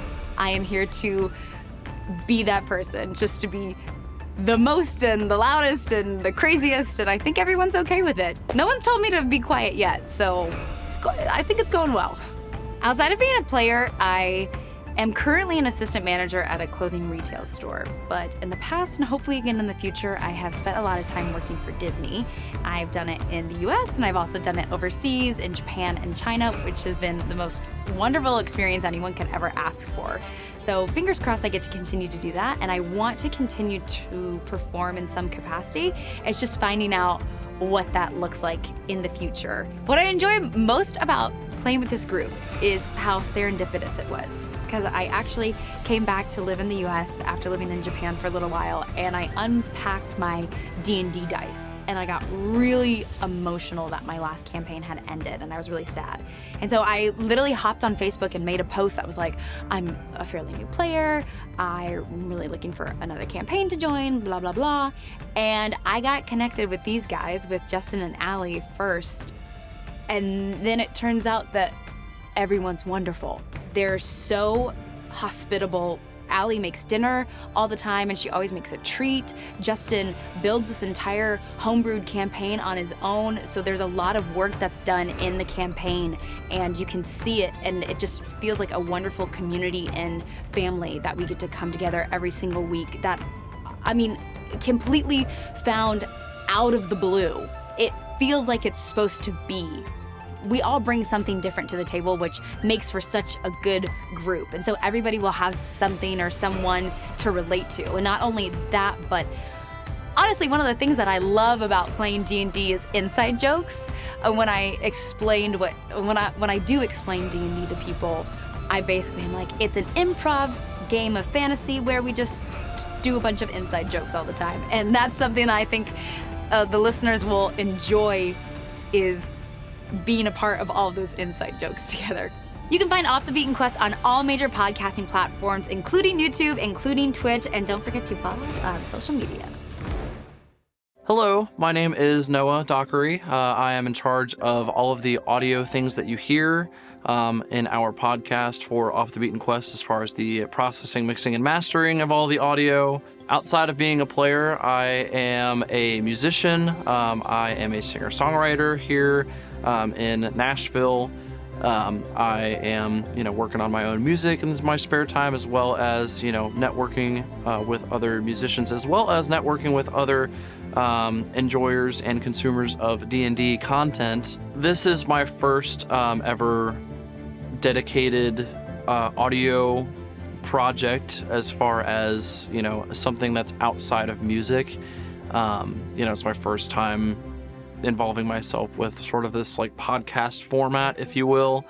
It's a little bit different. Some of that stuff that I've learned with editing and recording music is very much applicable to this scenario, but some stuff is a little bit, or has been a little bit unexpected, but not anything that I haven't been able to tackle. So all in all, it's been a lot of fun to kind of engage myself with something new. And it just kind of helps me to further my horizons, and knowing that, I can expand beyond just one sort of medium of content creation. So for me, what I enjoy most about playing D&D with this group, honestly, is that this is my first ever D&D group that I have been a part of, and it is my first time experiencing what it is like to be a part of a campaign ever. So this is all pretty much brand new to me. It is all, things that I've not really been exposed to before. I think that everyone that is involved, as far as all of our party members and all the characters and NPCs and the whole story just in general, is pretty captivating and pretty engaging. It is very unique, but it is also uniquely cohesive as well. So you can find us at Off the Beaten Quest on our YouTube channel as well as our Twitch channel. You can find the podcast on all major podcasting platforms, and you can find our socials at the links provided in the caption below. Hello, my name is Sarah Matlack. I'm kind of a flex role, and so I kind of jump from task to task, just wherever people need me, I'm there. It's been a lot of fun getting to work with everyone from various different backgrounds and personalities too. Getting to come together and create something magical, I feel like is rare nowadays, especially with this much inspiration that just comes from each other, and we get to kind of almost feed off of each other and kind of help each other out in that way, which is a lot of fun. I love the bits and how they keep circling back with basically every session. There's a couple that Lukiel and Dawn do throughout the sessions, and the bits, just the absolute laughter that comes with this group is what keeps me coming back. I think they're gonna have an absolute blast. Again, going back to the bits and the total chaos that comes from this group, it honestly surprises me every time, which is hard to do. You can find us on all major podcasting platforms, including our Twitch, YouTube, and other social medias. Hello, and everybody, and welcome back to Off the Beaten Quest. We are jumping right back into session 70, part 2. The cold runs deep. There's a lot of D&D podcasts out there, but you chose this one, and we won't keep you out after curfew. So you can bank on that. So we are going to be jumping right back in with our adventurers as we get into what is happening with Elliana now that she is confirmed alive, but we are still figuring that out as they head to the town of Rivermire to find the shaman. So without further ado, we are going to jump right back in with our adventurers. So you guys were last running through the town of Rivermire, kind of making your way across the different crosswalk. I guess crosswalks. They're like wooden bridges, kind of things over different waters. As you are trying to make your way towards the outskirts of town. What are we thinking? What are we feeling? What are we talking about? Ira is running, but she's also clocking like, wow, this is kind of pretty. She's not saying that out loud, Yeah. but she likes it here. Okay. No notes. Dawn has no thoughts. She's Fair freaking enough. out. Fair Dawn, enough. just run. She got ice cube in her hand. Yeah, exactly. She's like, just keep running. Just keep running. Just keep running. Verity is very slowly trudging along after them, trying to keep up, but is really tired. Yeah. I'm going to go check something and see. No, doesn't change much. Good. All right. So after a little bit, you make your way through the town of Rivermire, passing by different businesses and different kind of structures and things as you're coming through. You find yourselves at the outskirts of town. You see an ancient kind of vine-covered structure, partially hidden with a thick grove of willow, kind of near the edge of the Rivermire's largest largoon. It's like one of the kind of pond type things there. It's kind of built on stilts that rise above the marshy ground. The building is a blend of aged, kind of water-worn wood and natural elements. Its sloped, kind of moss-covered roof curves like a crane's neck, and bundles of reeds kind of tied with red string hang from its eaves, kind of as if they're being hung out to dry. They sway gently in the breeze as you guys approach. The wooden walkway that you guys are kind of walking through, it stretches from the main road to the entrance of this structure. There's a lot of different kind of dotted water lilies and different totems kind of crafted from carved driftwood and feathers and animal bones that are kind of as you approach this structure. They're placed all along the path. They're kind of they look like from your guys' perspective. It could just be like to ward off things or like kind of whatever magic of the area or of like local lore of the area and stuff. So, yeah, so you approach this building. Is it clearly open, like for business, or no? It doesn't look like a business. This looks very much like a like home of sorts. The townsfolk call it the Shaded Reed, but it's not like known as the like it's not like a business that operates and things like that. Does anyone want to knock, or is Ira going to knock? Dawn has her hands full. I picture Verity as like, I'm coming, guys. I'm right there. I'm coming. I'm almost there. Give me one moment. Hold on. Starts coughing. The old man of the group.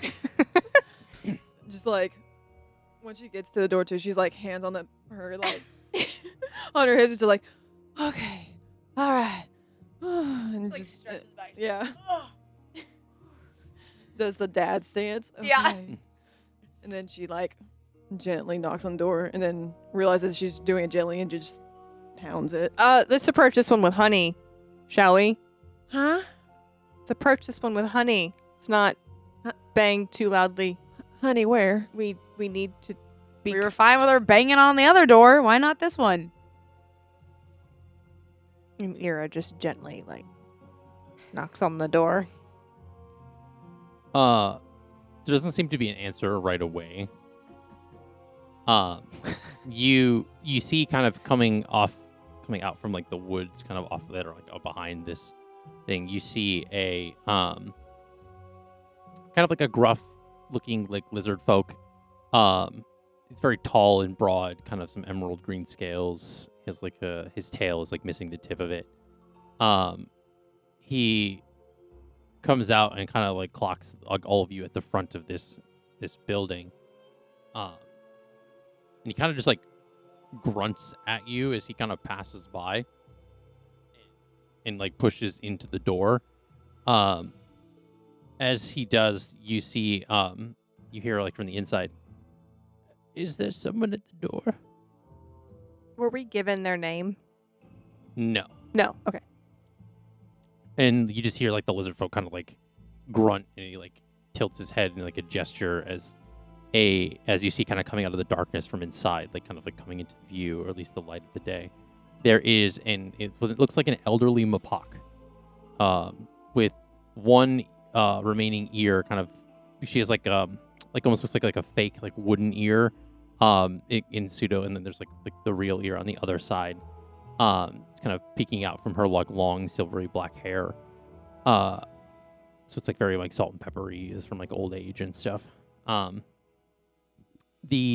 for Nina, who looks I'm confused literally about what They're I'm raccoon folk. Oh, okay, great. Okay. Because I also tried to spell Mapok, and just a bunch of maps came up, so that was not helpful. She comes forward and she's wearing like kind of like a patchwork kimono, kind of made of like stitched together swamp silks and decorated like kind of hand painted sigils on the kimono and stuff. She says, we aren't really taking any visitors right now. I don't. Maybe the town is back the other way. You're probably lost. We're not visitors. We're payers. We were sent here by the people in the village. Well, that's concerning, given they typically stay away from most of me and my manner of magic, I suppose. I think that's why they sent us. Our friend, she fell unconscious about, 10, 12 hours ago? I would say so. And she hasn't woken. She's ice cold. She's alive. But Big coma. she's an Eladrin elf, if that helps at all, from the Feywild. We don't know what's going. We've tried everything. I mean, my specialty is in the swamp magics of around here. I don't know. I can certainly try. The That's spirits did bring you to me, so there's got to be a... all reason for everything. all we're asking is for you to try. Come in. And she like gestures and kind of like walks in, for you to kind of just like follow. Mhm. As you guys enter, it's like very dimly lit. There's kind of like some golden glow of like some fireflies that are like trapped in glass lanterns. The walls are lined with like woven baskets containing a bunch of different like dried herbs, swamp roots, aromatic plants, kind of tied together with twine. The shelves hold jars filled with like strange ingredients, murky liquids, preserved animal parts, glowing swamp fungus, kind of like the bioluminescence and stuff.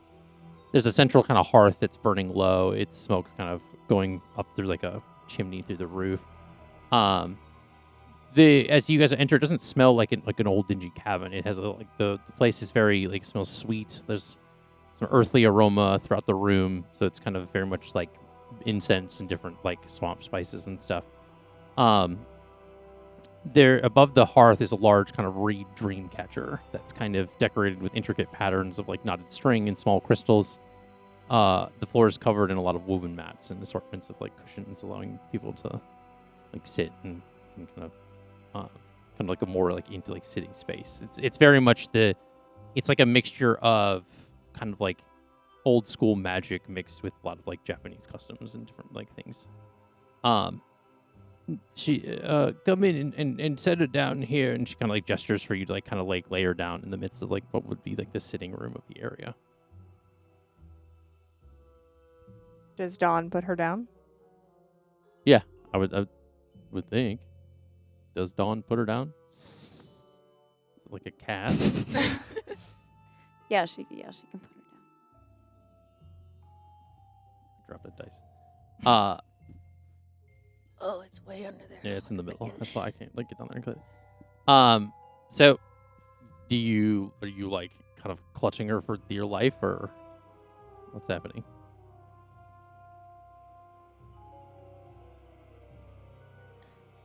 Yeah, I'll reluctantly put her down. And as you kind of go to lay her down on the ground, it kind of almost like peels off because like the frost has kind of like fused her to your body in a sense. So it's kind of like it does hurt a little bit. You have a little bit more of a weathered skin and fur, so I think you can take it. But it is like kind of taking tape off of like hair on your arm and stuff, so it does hurt a little bit.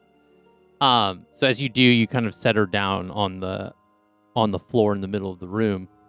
And the she says, pardon my rudeness. My name is Kyoko Reed Whisper. I feel like we should be acquainted before I kind of get into the thick of it with this. And this here is Rico. I took him in when he was an orphan some years ago, and he's been helping me around the swamps. Rico, like the band Woodwind Reeds. Riko, maybe, I don't know. That would have been that's such a coincidence that the last name is Weed Whisper, and then Allie was like, Or is it Reed this? Whisper, yeah. No, Rico is Yeah. a brand of like Of- Woodwind Reeds. Yeah, reeds. Anyway. That was a joke. I'll begin to consult the spirits, and you get the vibe that there's like a very different level of the way she communes with like magic and nature and stuff. She begins to kind of start like burning some herbs and incense and stuff, and kind of like almost like it almost looks like a swampy version of like a sage stick. It's kind of like with the kind of like going across like Elliana's body and kind of tracing the like an outline. And she's kind of like chanting like some kind of like mantra or like what would be of that custom. You guys can't really understand the language and stuff that she's speaking. But yeah, so she's chanting it and kind of going through and analyzing. How is Stella reacting to this? I mean, Stella has been concerned the most the whole time. A lot of like with like the ears kind of back. Very much like kind of alert but scared in a abrupt way. But Okay. Because Ira's trying to keep Stella close to her. Head scritches, like Yeah. just whatever she can to kind of keep her back so that the healer can Mhm. work. the rest of you doing? I would like to make a very stupid decision. Yes. Oh boy. That's why we're Okay. here. What is In, it you would like to do? in Verity's head, she would like to say, "Oh, this is so stupid. It's going to backfire on me so bad. What do you want in exchange for information on what's going on with my friend?"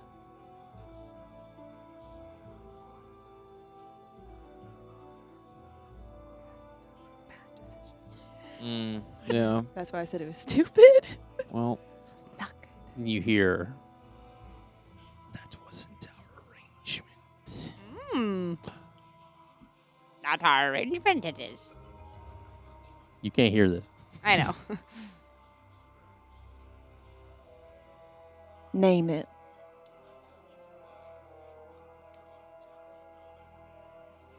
One-time offer. It's a cost you can't afford. so intense. Just information. Gosh. It's not what she's asking.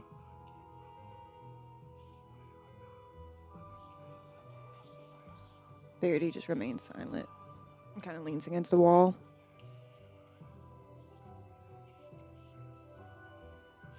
She doesn't respond. Ira is focused on the healer. Mm-hmm. Yeah.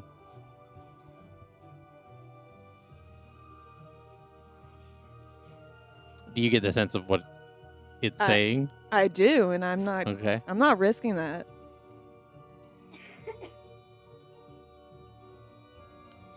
Verity's tired, but she's not that tired. So the Kyoko grabs kind of like some elixirs and is kind of like putting them into kind of like a mortar and pestle, is kind of like crushing up like kind of like a salve. As she kind of like puts it over Elliana's forehead, and as she does it, essentially like freezes like over as it, like the moment it touches her skin. And she says, "Oh, that's interesting." And is like continuing to kind of go about like what her ritual is as far as the kind of what to kind of kind of almost like it's very much like with like when you take like an egg and you kind of do like an egg cleanse, and you're doing like she's doing kind of like that sense of like where the like kind of figuring out where the problem is and kind of assessing the situation. Elliana, Hi. it feels as if days have gone by in the attempts of your family kind of rebuilding this temple to which you had spent so much time in previously. And it's as if your life is repeating itself. You feel the same urge of anger and urgency that it was to make your way to the material as you did before. And in doing so, you essentially there's like before venture off to find a way to the material plane, leaving your family behind. And you venture off into the wilds of the Fae.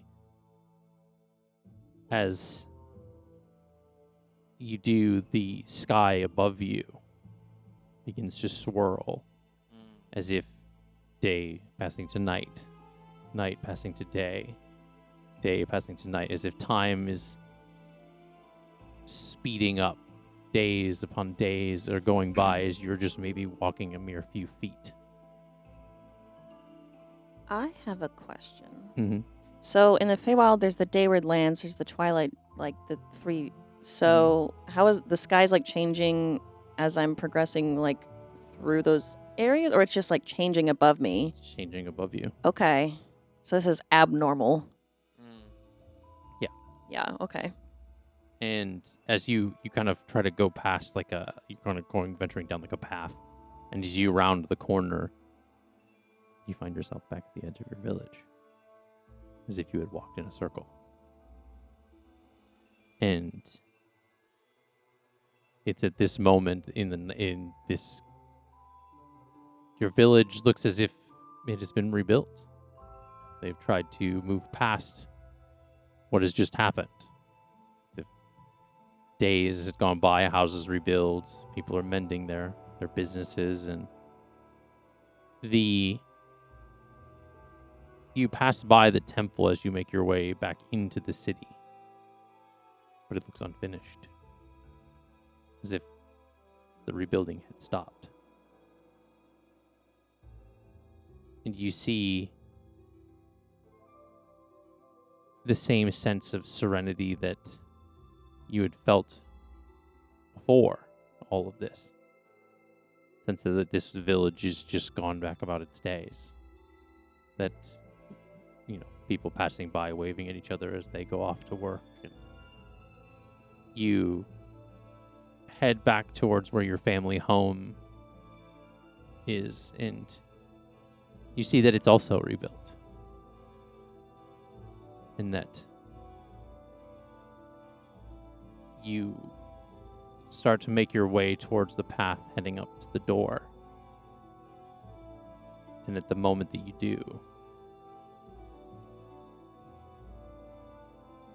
there's this level of shade and fog that begins to roll into this world.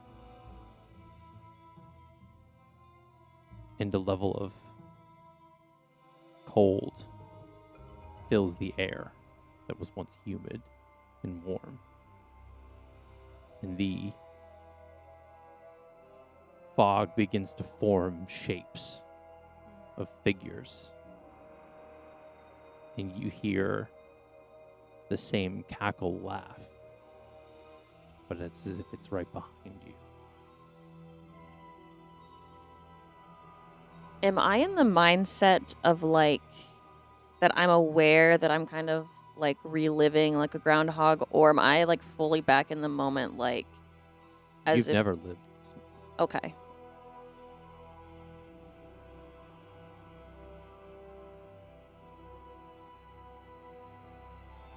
I know it's you. Do you turn around? No.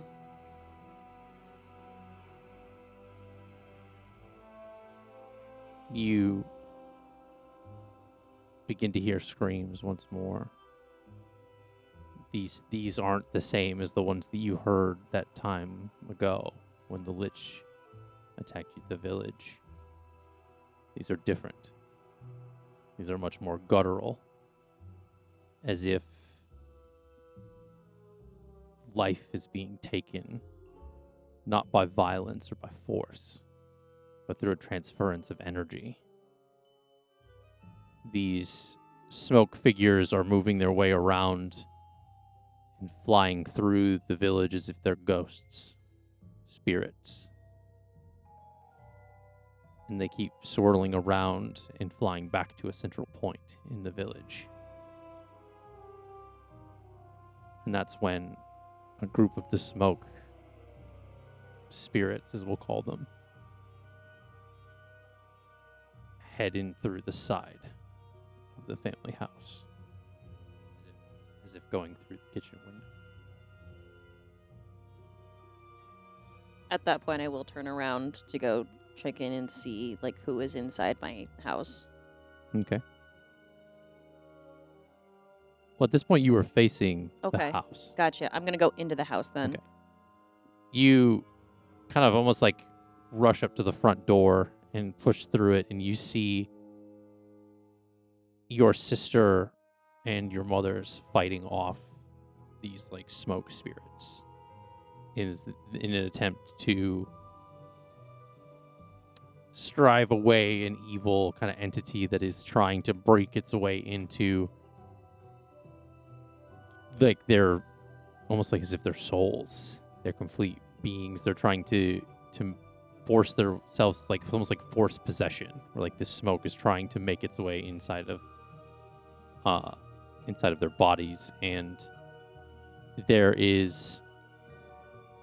being held back pretty consistently. Your sister is mastered a lot of her craft, but these people look a little older, and not as they did when you had left the village, what felt like 30 minutes, 45 minutes ago. The air around this seems dense, and as if life itself is devoid in all around you. It's at that point that your sister is able to stray off these individuals, and they rush out the front door, and they pass directly through you, as if you were incorporeal itself.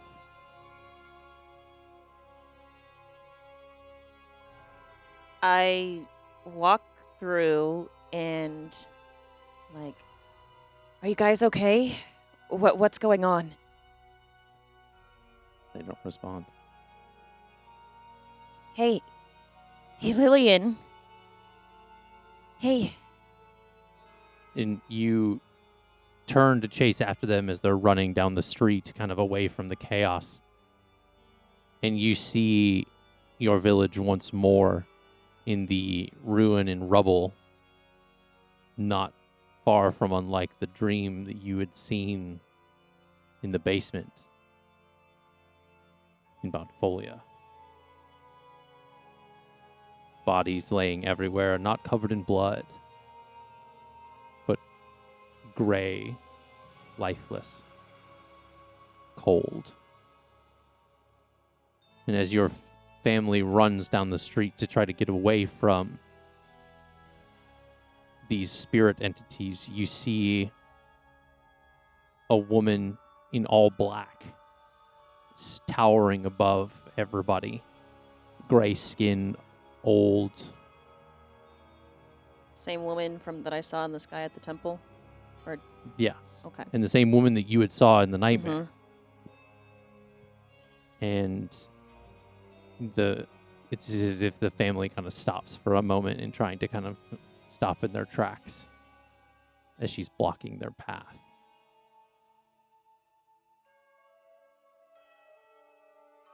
I look up to the woman and I yell, "What could you possibly want, Thanatura? What do you want from us?" Your sister pushes her way in front of your mother's and casts a... You recognize the magic that she's using in this moment. She's almost like... It's as if she's wild shaping, but is covered in stars. And she moves her hand in like kind of like an archery type motion and fires an arrow at Thanatura. And she like grabs it in her hand and like throws it into the sky, and it like hits a tree, like poof, like it like catches the tree on fire. And she kind of like puts her hand out and like lifts Lillian into the air. Don't touch her! And the woman looks over at you as she like throws Lillian, and she kind of like goes flying off into like one of the tree lines, and you hear like these like branches and trees breaking. And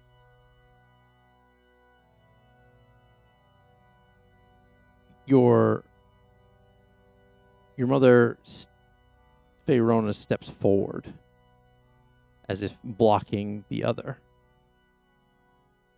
And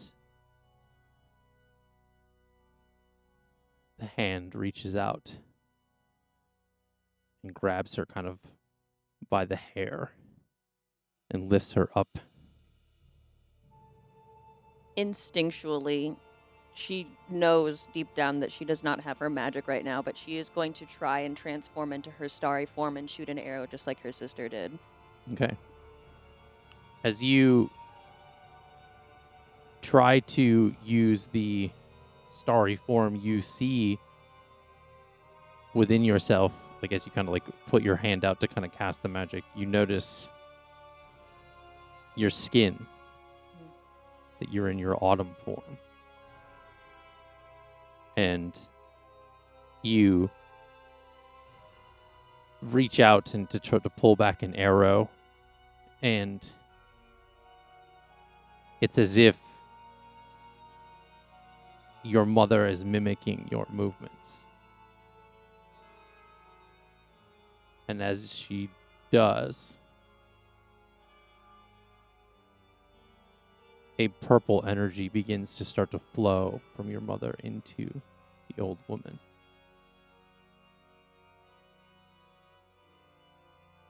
And you see before your eyes like Faerona aging as if on fast forward. Until a series of what looks like comets kind of flying from the sky start raining down and hitting Thanatora in multiple different ways.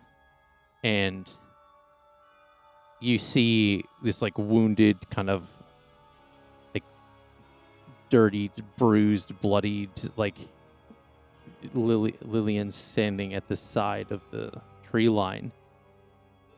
And it's kind of like has like moved her hands like down as if like casting this. And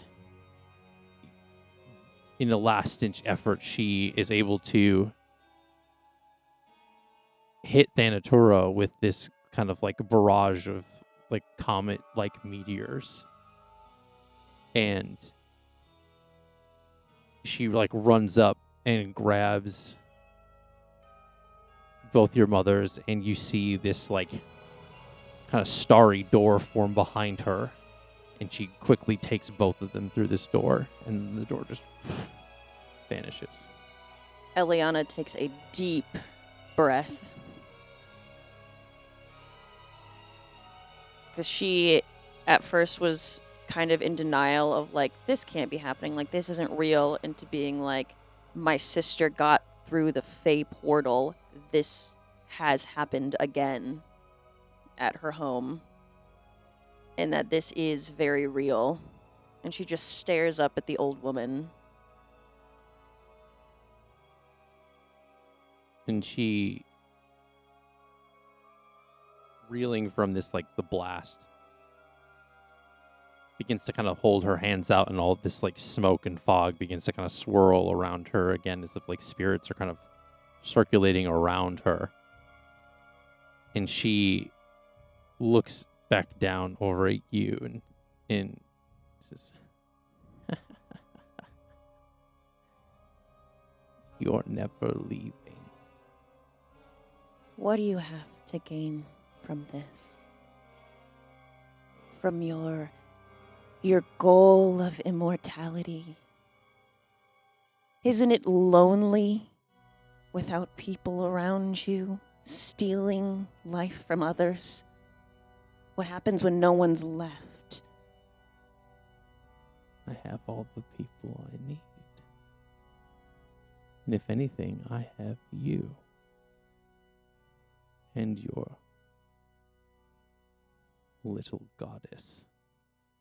And she reaches up, and you see in this like form kind of like fades out of nothingness into the air, and in this like purple like energy kind of large cage sits Flossidus. And the cage kind of like almost like kind of starts to condense like down like on her form. And she says, soon, all the people that still believe in her, they'll just believe in me. And there'll be no one to tell the difference. And you see this, like, hand kind of, like, reach out and, like, grab you, and it's, like, this, like, smoke kind of, like, hand that, like, kind of grabs around and is, like, gripping you. You can make a strength check to resist the grapple, but that's up to you. No, I'm just gonna stare her down. And back in the cabin. I'm sorry. I'm just gonna. Okay, fine. I do have a question just for clarity's sake. Yeah. Freona and Grenimir are Elliana's mothers. Correct. Okay. I'll make sure I had the 3 correct in my notes. The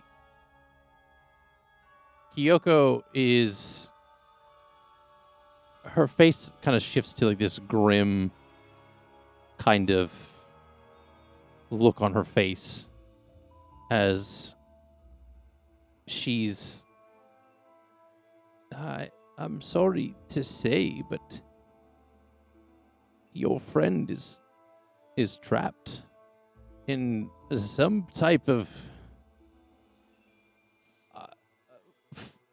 purgatory, I guess, is an equivalency, but not exactly. She's in a world between worlds, but also in a form between forms. It's Form between forms, like she's transitioning?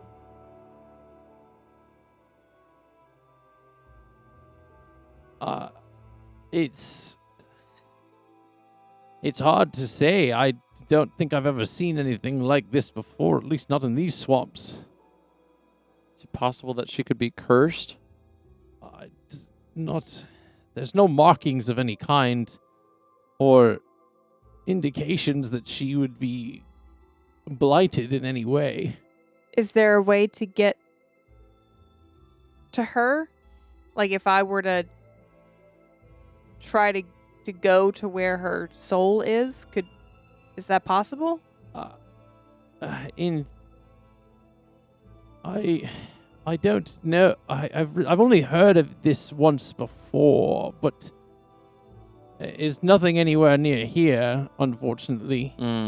It's something with the priests and priestesses in Luer have been the only ones that I've ever heard to been able to merge consciousnesses in a like meditative state, I believe. That's exceedingly convenient because that's one of the places we're going. Yeah. How far is Luer from here exactly? We know on the map kind of where it is, but it's about a 4 days journey from here.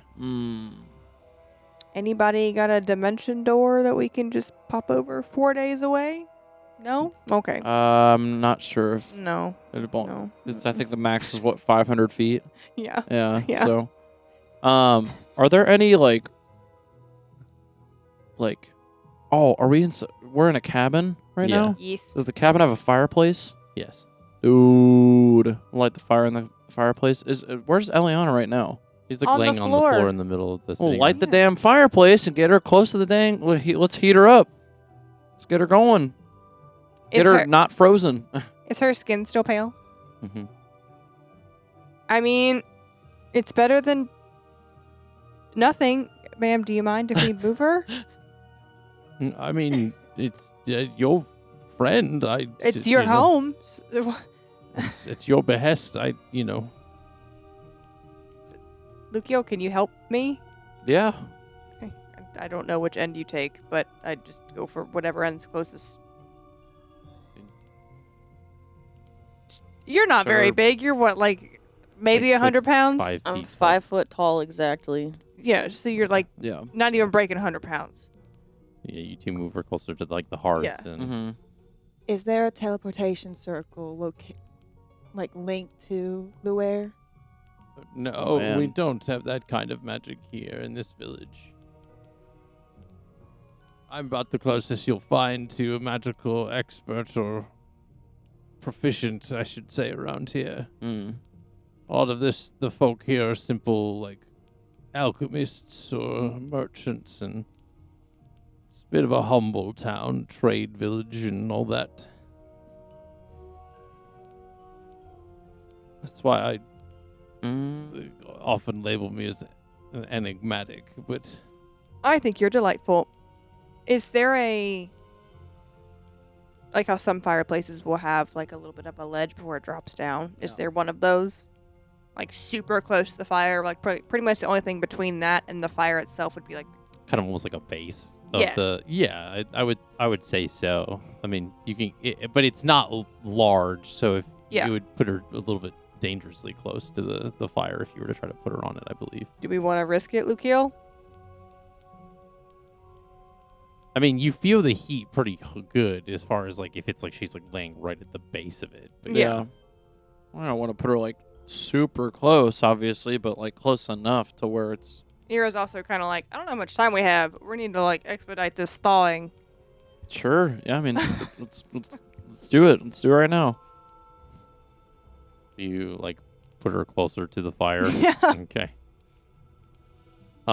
Anything happening? It's not. It's almost as if the ice itself is like unfazed. That's so interesting. Is her hair the same color? Is like her clothes the same color? Like everything else is the same the except skin- the leaves have wilted out. The and skin pigmentation has shifted from like the yellowish that it was pale. to kind of like this pale white. The leaves that were once her hair are now just kind of like dead when like branches you would see like in the winter. And there's like kind of like ice frost kind of like patches kind of all over her body. God dang. Her lips are blue. But her clothes are the same. Or Yeah, have her her clothes clothes are unchanged, other Okay. than the singe mark from the electricity earlier on the front of it. But Well, because where Ira's head was in asking those questions was when Elliana has changed forms, her clothes also change. So she was looking to see, okay, have her clothes changed? Is this just her transitioning? No, her clothes are the same, so probably not. It's different. I would say make an Arcana check just to perceive if they're linked. Low-key, I don't remember if my clothes changed. They at least change color because your spring form is pretty pastels. That's and her then- skin and hair. She never changed her clothing, I don't think. Dirty 20. I mean, if she did change her clothing, it wasn't linked to like the form changes. It was some sort of like druidic craft that she used. The two are not Okay. correlated. Is there any way for us? I mean, I guess there's not really any way for us to know if she's like taking damage actively, like to her. Like, I guess it would just have to be like visual things that Yeah. are changing to like kind of let us know that like. Yeah, I would say that would be something like that. You'd have to like notice if there was any like internal. You couldn't really tell if there's internal bleeding or anything, but Yeah, for the most part, you don't see any visible like wounds or bruising. because it's or- not like a hex. Because someone would have to do that. Someone would have to perform that like towards her, for that to be like potentially, yeah. possibility. Potentially, so you're saying there's a potential that it wouldn't have to be performed by a. Just depends on the magic. I'm gonna test that theory. I think we need to go to Luaire. I guess. That's gonna be our best bet. But it's gonna take us 4 days. Well, guess she's we gonna, like, she's better start getting halfway- there. I mean, what else do we have here? Fire and someone that basically knows like a semi decent amount of things about But magic. is it How do we helping keep her? her alive? Yeah. I believe there's not really. For me, it looks as if there's some sort of time limit on her expiration. It's not abundantly clear. I mean, how long ago did any of this happen? 10 to 12 hours ago? I, About sundown last night? based on the temperature of the body and the ice and things, I would assume that your friend has roughly around 3 to 4 days before the ice will completely consume her. And there's absolutely no teleportation or anything here. The best you could probably do is a horse and cart, but that should save you maybe about half a day at best. Jeez.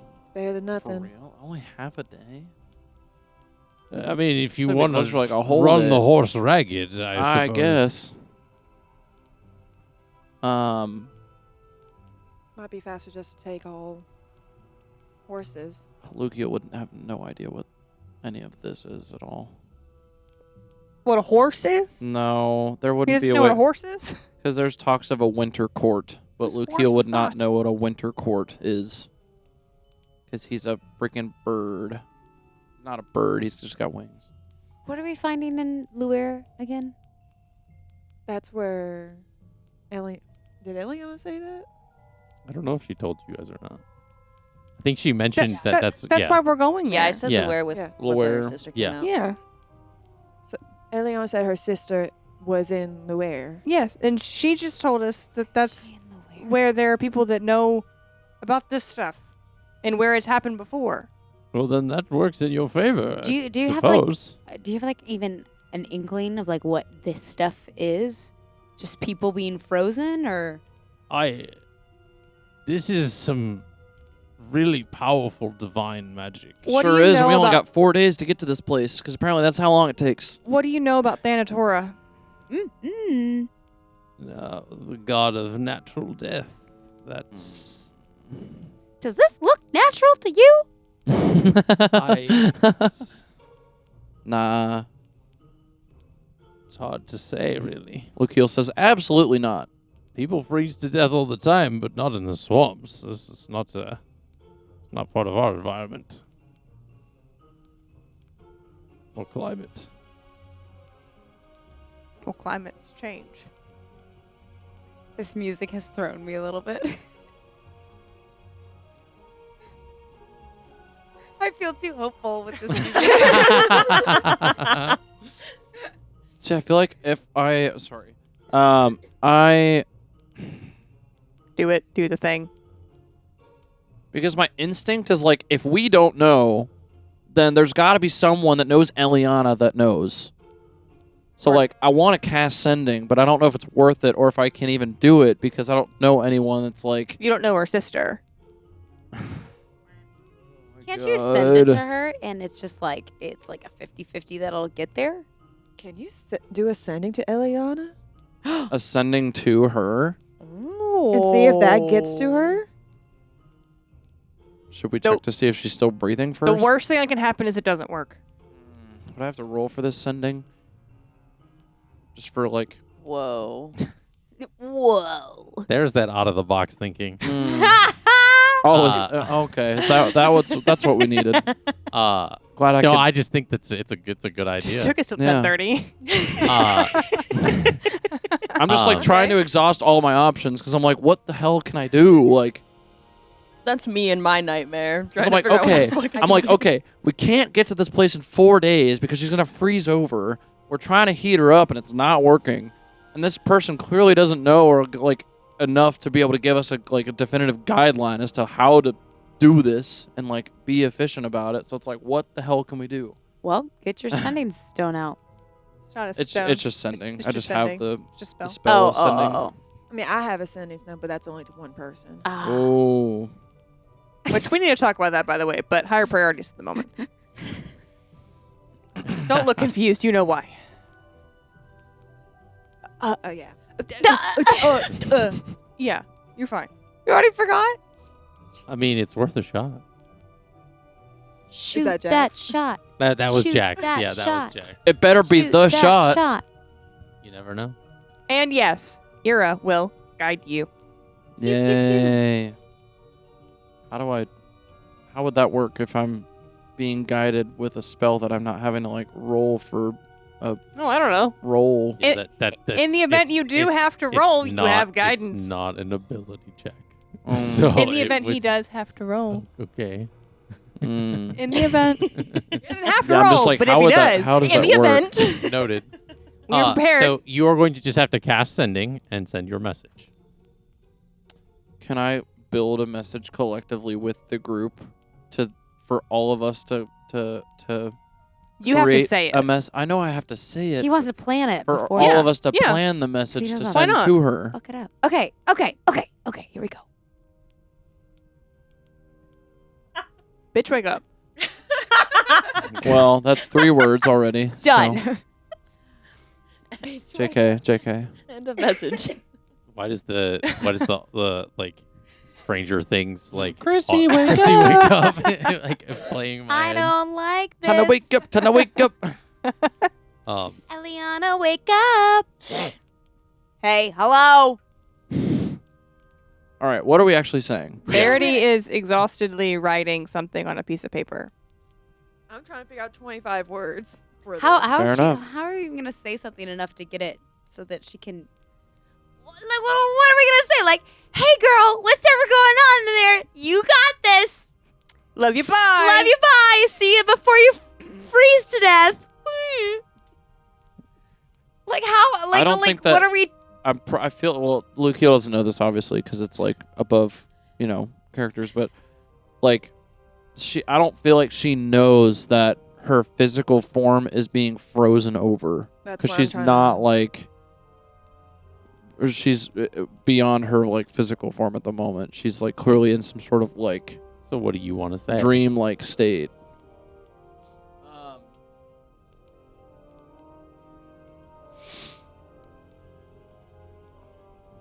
What does it You say? can- What does it say? It's not the full 25, but you're dying in a coma state. How can we help you? That's the best I got right now. Stella needs you. Because if anything's gonna rip her out of it, it's gonna be that Kitsune. That's a lot, honestly. If we have 25 words, we might have expended. That is 14 words.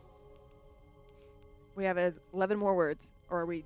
Is that Yeah, it? I mean, The worst thing that can happen is it doesn't work. Like, I'm just waiting for you guys to figure out what your message is.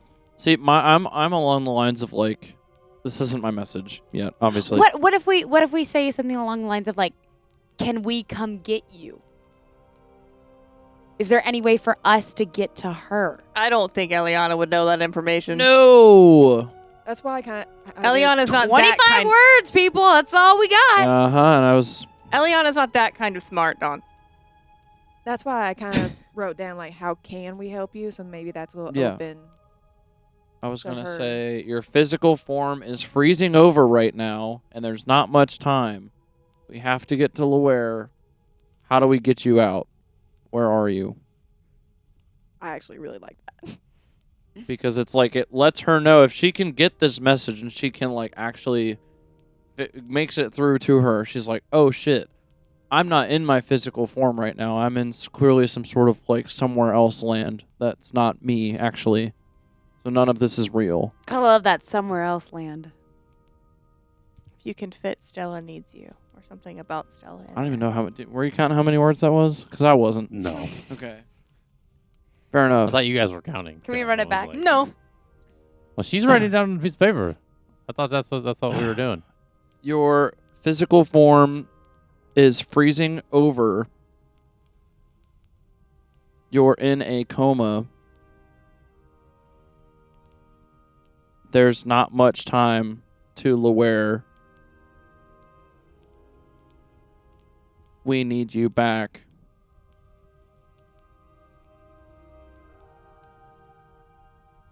Stella needs you. Stella needs you very badly. 25 words. 25 words. I feel like How that. the fuck is that going to get through to her? I feel like that end portion about Stella is like not necessarily a lie, but it's like no. I mean, like she's doing fine with us. She does. No, need her. she's not. I feel like she's like emotionally distressed. Like separation anxiety. It just makes Yeah. it seem like Stella's like been kidnapped or something. Yeah. Like you need to come back. Like Where's Stella? something's really bad. What's Something bad is happened? happening to her. I feel like this is gonna get like the barrier of the message being able to get through is gonna be like, I feel like you're about to do like a coin toss. Worth a shot. It's worth a shot. Why you gotta say it like that? Why you gotta be like that? Why do I have Making me feeling think the that it's like, coin's well, this coming shit's out? clearly not gonna fucking work. It's the coin. There he fucking goes. Yeah, there it is. Interesting. Oh, whatever. So you send this message. What is your next move? What do you mean? Why'd you What's look my at next me? move? I'm looking at all of you. Sorry, I'm just like, going back Did and the forth. message going to go where? through? Yeah, I'm So sitting there like with waiting. the sending We don't spell, know. there's no like delivered receipt. Right, so we like don't know. We just gotta keep moving forward. I mean, Ira wants to sit for a second and be like, "Did she say?" Do we get a finger twitch? Bro, Lukeel's breaking out a daily ration right now. He's starving. Like, we're waiting here. We're having to, like, do all the, like, have we eaten yet at all today? No. We even worried about that? We've been hydrating. We've been taking care of ourselves, guys. Look here, do you It's want not always about you, Lukiel. I'm asking everyone. Hey, you can't Whoa. pour out of an empty cup, okay? This is That's so facts. funny to me That's because Jax. Noah goes without eating like breakfast, and I'm like, Anyways. he's taking care of himself in game. Anyways. Do you want to come with me to get horses and food then? No, I'm just asking you guys a question. We don't have time. Clearly. We we're need trying- we need him horses. We need heal. horses. We We- can get food on the way. We need Lukiel here when he gets the message back. Okay. If he gets a message back. Jax, would you like How to about go? Jax, you suck bro, his come pie? on. Come on, Jackson. Verity grabs Jackson, pulls him out. Okay. You're gonna get yourself in trouble. It's well. No, Be- no, no. be- You know what, Jax? I'll remember that next boys' night, okay? You're covering your own tab. Didn't he cover the last time? I don't know. Yeah. he did. Wasn't it like a pretty hefty Like tab 15 too? gold. Yeah, or he like something. left you Yeah. with money so that you could buy a bunch of food. Like leaving a kid at the arcade. So Verity and Jax leave to go get food and horses. So now Dawn, Lukiel, And And a frozen Ira are- Elliana. with Elliana and Yeah. Stella. Do we get a message back? Do we ever hear from the Emperor? Text back, please. Please don't leave me on red. Do we even get like Elliana? typing bubbles? Like That's not how it works. Typing That's bubbles. not. This isn't iMessage. Do we get a thumbs up react? No. None of that has came in. Wow. location update, anything? Mm. Sometimes they just take a while to respond, you know? You just have to be patient. Can confirm. I'm not there, sorry. So, do you want to try your tea next? It's freaking cold by now. I left it on the damn boat. Didn't even get to talk to dude about his freaking tattoo. Excuse me, madam. Oh yeah. You Yes. do you happen to have any warming tea? I can make some The small more- fruit tea. Yes. the- The more floral, the better. It's okay. Mm. Sure. Thank you. Thank you. I gotta say, you guys are a bit nonchalant for someone with limited time. But and then she like walks into the kitchen. And maybe a coffee, too. No, ignore Lukiel. him. Your food's being delivered. And What the food? like lizard It's my own food. Rico Verity's kind of getting like you food. comes up behind Lukiel and is like, kind of like it's like you know like when a horse like does like the like with his nose, he kind of just does that behind you. And it blows my hair forward like in front of my eyes. Your feathers like It's react. Because he's like a giant like Yeah. iguana person. Like Whoa. Yes. Ira's thinking about her pen pal back at Portmount, yeah. Portmount, yeah.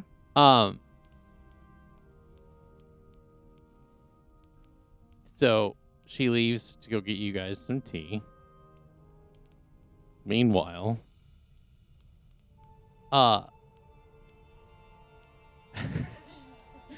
in the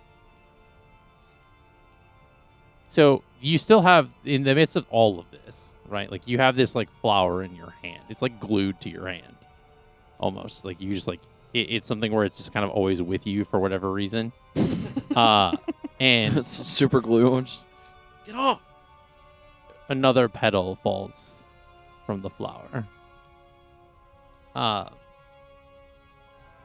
And Thanatura looks at you and kind of smirks again and see you soon.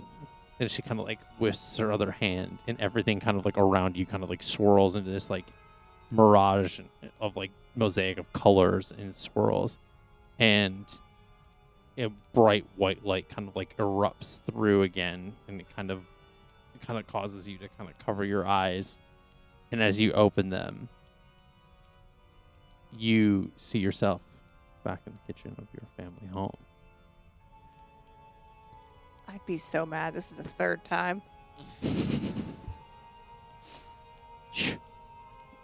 Is everything reset?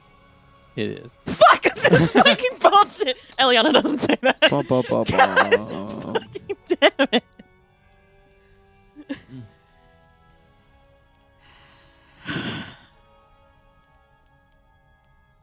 She knows she's gonna have to see all this suffering yet again.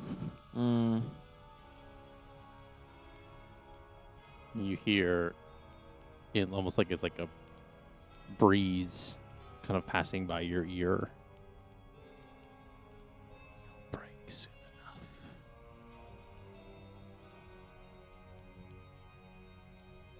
And you are sitting at the table, and your mother looks over at you and says, "Are you okay? Is everything all right?" You ever feel like you...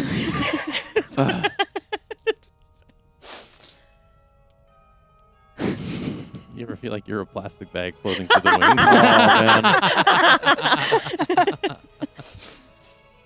man. You ever look at someone and wonder what is going on inside their head? I was thinking if you ever had a when you dream a dream, if you could have a if you Yeah. This is weird. I'm gonna try something weird. Okay. I don't know if I can do this because I don't know how my magic is right now. My magic's weird. Can I try to cast Find Familiar and summon Stella? You can try. Okay. Oh, okay, what am I doing? Do what the spell does. Okay. I don't have 10 gold's worth of incense. I burned all my incense. You I did. can't You even used up all fucking the do incense. it, guys. Never mind. Fuck me, I Is guess. there anything in the house? You're so Fuck right, me, I dude. guess. What's in my house? There's got to be incense in this house. say. There's totally incense. There's like plants. There's medicinal herbs. There's like everything. There's Make some. Yeah. So I'm gonna find some incense. Okay. In Roll an investigation my check. house. So you like get up abruptly from the table and start like kind of like scouring around the house, and your family's like, "What's wrong with you? Like, what's going on?" I completely ignore them, which sounds mean, but she's like, nothing's gonna change. I'm just going to like try doing my own thing. You said an investigation. That is an 18. Okay. You kind of like look through like the living room and stuff like that, and given that your family's very like a druidic family, they of course like they have incense. I would assume it's 10 gold's worth of incense is a lot of incense. Yeah. I would guess like you're scouring like the whole house, and eventually you find 10 gold's worth of incense. Okay. And That's luck. I know it's not necessary, but I feel like she finds like some furs like around the house as well because, you know, they're druids. They believe in the balance of life and like hunting for like materials and things like that. And so she probably has like some furs somewhere, and she like starts putting them around in a circle, and she gathers a few of her crystals. I'm not sure what kind of crystals. Ali G does not know much about crystals, but Elliana has been into crystals. So she's going to place those around her in a circle, and she's going to try using the incense, burning it to summon Stella. Okay. And again, like your family is like very much like trying to figure out what you're doing and like amidst all of this. And even your sister kind of like puts her hand on your shoulder to kind of get your attention, and you turn to look at her, and as you do, her face is like this like rotting corpse of a face with like bugs kind of like crawling through like the eye holes and stuff. That's great. And you kind of, I think you like shrug it off, and you cast this spell, I steel myself, take a few breaths, and continue. and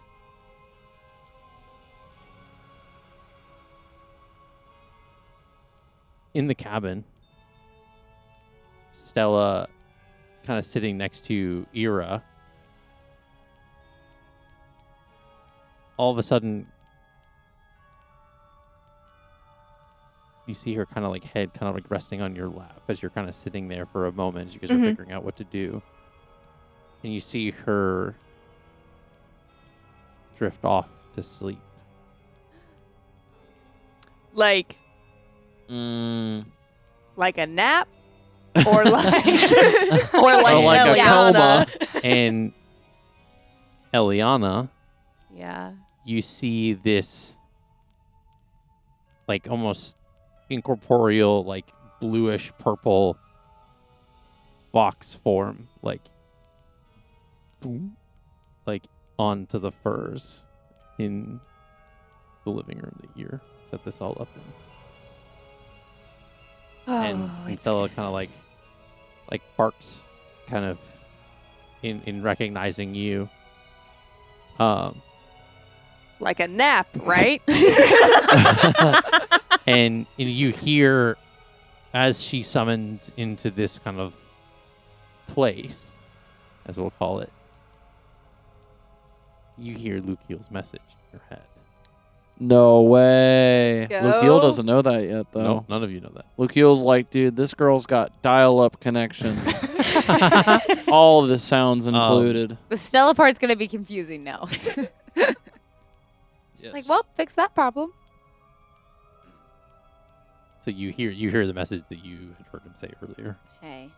I didn't write it down, so I can't repeat it verbatim. But I scratch the scruff of Stella's. She's incorporeal, but yeah, like she's like essentially like a spirit version of Okay. think very much like astral projection, like out Yeah. of body kind of I thing. try to pet her, but it doesn't work. Yeah. It's the thought that counts. Good to see you. How does Stella to Elliana react to the attempt at being scritched? But Oh. And she tries to like lean into it, but then Stella's like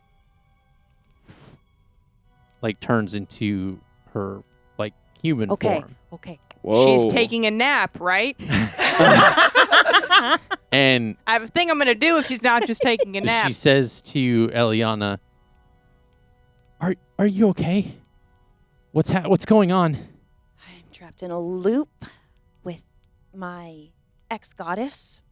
Your body, something's happening to you. Yep, just heard Lukiel in my head. Sorry. They're trying to take you somewhere. There's some like medicine woman said that they needed to get you somewhere. I trust them. I trust them. And you don't have much time. It's as if there's like something's happening to your body where it's counting down or something. You and another petal falls off the flower. Well, that's exactly what Lukiel outlined in his message. Because he said there's not much time to Lower. She didn't hear it, because essentially the message only goes into the person's brain. They don't like hear it out loud. And it wouldn't matter because she's a kitsune. In her kitsune form, she wouldn't not have understood the comment. Well, no, I'm talking about Elliana. Not Yeah, I mean, so she's hearing things twice, but Stella is essentially just trying to like iterate it as further, well. yeah. And I'm going to respond to Lukiel's message. Oh, can she respond? Yeah, that's how sending works. Oh, well, Sorry. Damn. damn! That's how right. sending works. You guys heard it here first. If you didn't know, Yeah, that's it does. how sending works. Better learn you up that one, huh? Anyway, 25 words. What's your 25 words? Why was that so damn sassy? That was not sassy, in my opinion. I That was met with sass. I theatrical. gave sass. Okay. There you go. Stuck in a loop with Thanatura of my village being destroyed.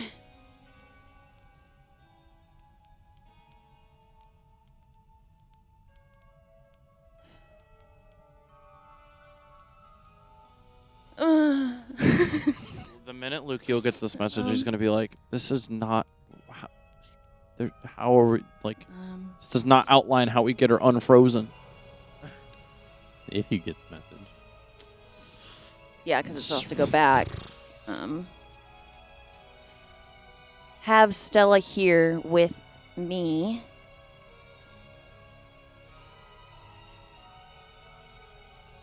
Sister and mom got out. Flossidus also trapped here. That's 25 words. Yeah, flip that fucking Oh boy, coin. it's gonna be a. Interesting. Okay. Every time. Okay. So you send that message. And as you do, right around that time is when the attack of the Lich's attack starts to like reoccur. I'm in control of myself at this point now, though, right? Like I You've don't. always been. Okay. Whoa. I'm not going to follow my family this time out to the temple. Okay. I'm just kind of going to stay around the house and just take it. Okay. As the house is crumbling around you, you see for a brief, and it's like split second, right? With all of this like chaos and like the rubble and all that stuff. You see the Lich face to face, just as you saw him before. And you notice in his hand it looks different than when you had saw it in the fight you had with him later on. Mm-hmm. In that moment, he is holding what looks to be a functional Marian heart. Okay. Because we've only seen broken ones besides the one in the huge tunnel. When you had seen him before, he was holding a broken one. Right. At this point, he's holding one that is... It doesn't... With the glow of the energy and the magic kind of surrounding it, you can't tell if it's broken or not, but it looks as if it's operational or functional. You've explained what a lich is before, but I forgot. It's basically a wizard who ascends, like, so powerful, like, to become immortal undead, kind of. Like an undead. Yep.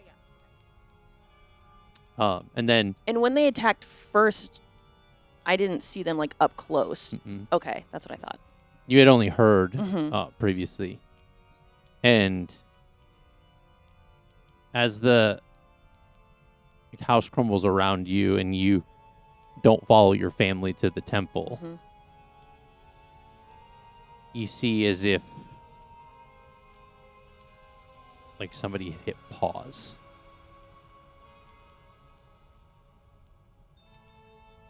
And then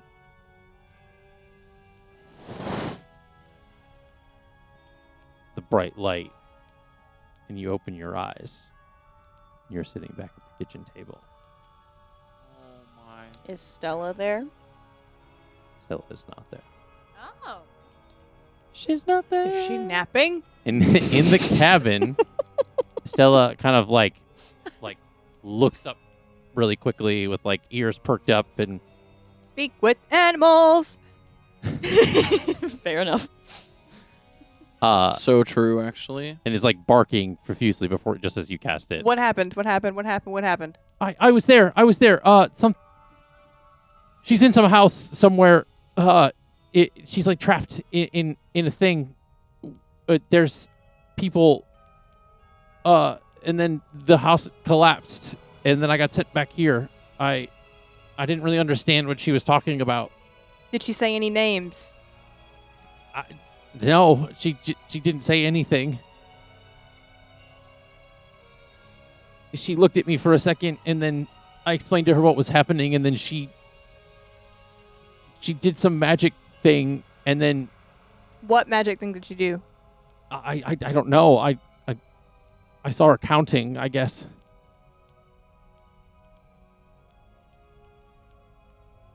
25 words.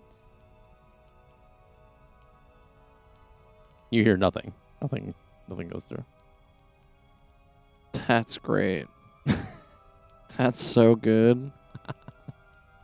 Well, how many more spell slots do I got? Did she get our message? I don't know.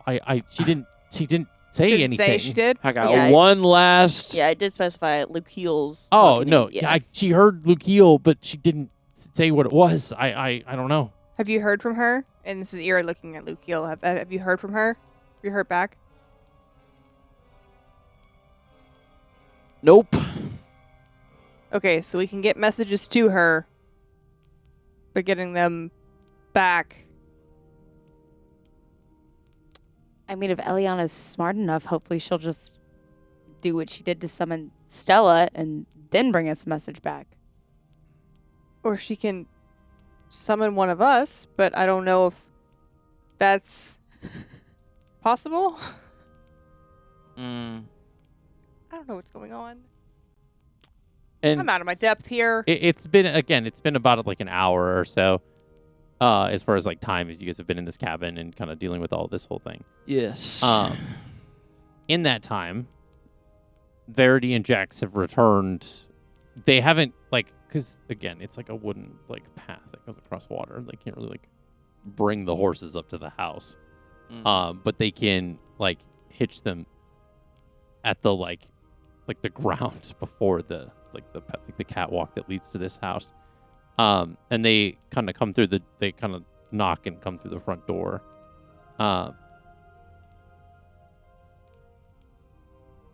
We got the horses. We couldn't bring them up here, but they're down there. So are we doing this thing? Or We're doing this. We We have don't- no choice. We don't have a choice. Do we need Alright, any let's- kind of maps before we go?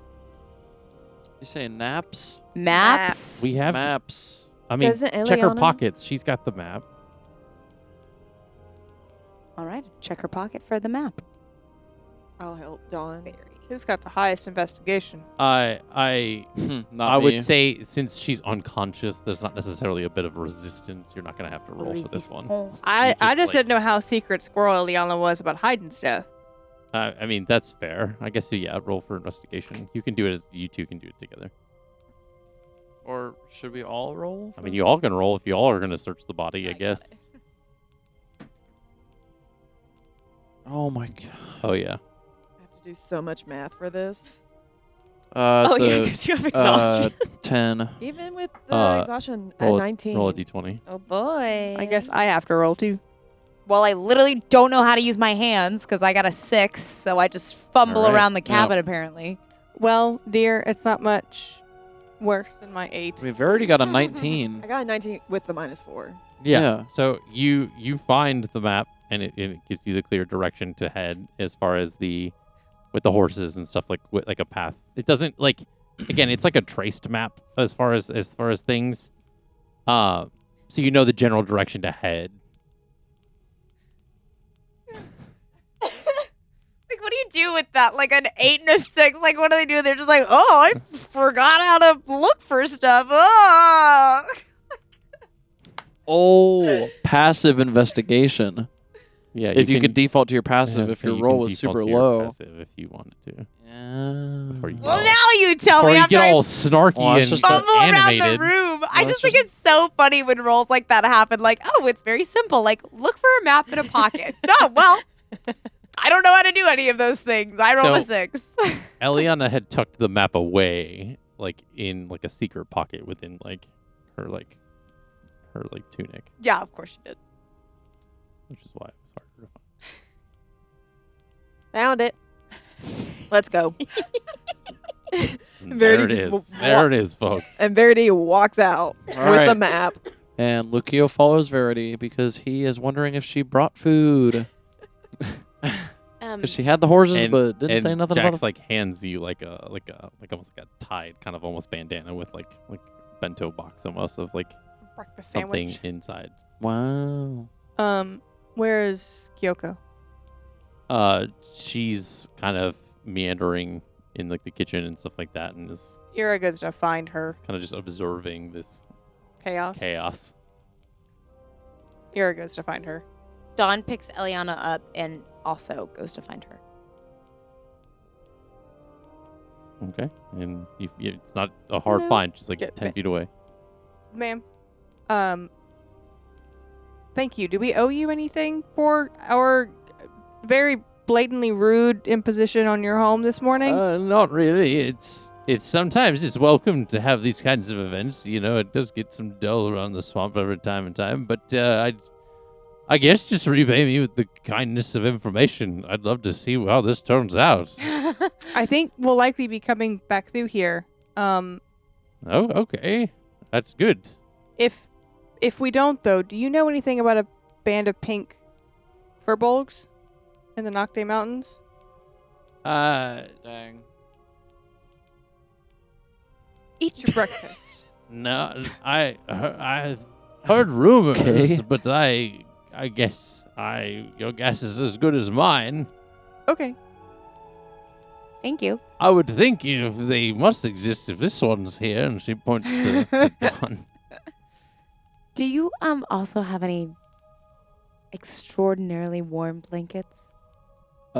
Yes, I have some knitted blankets, and she kind of like goes to like a trunk and kind of pulls out some like older like kind of like quilts and stuff.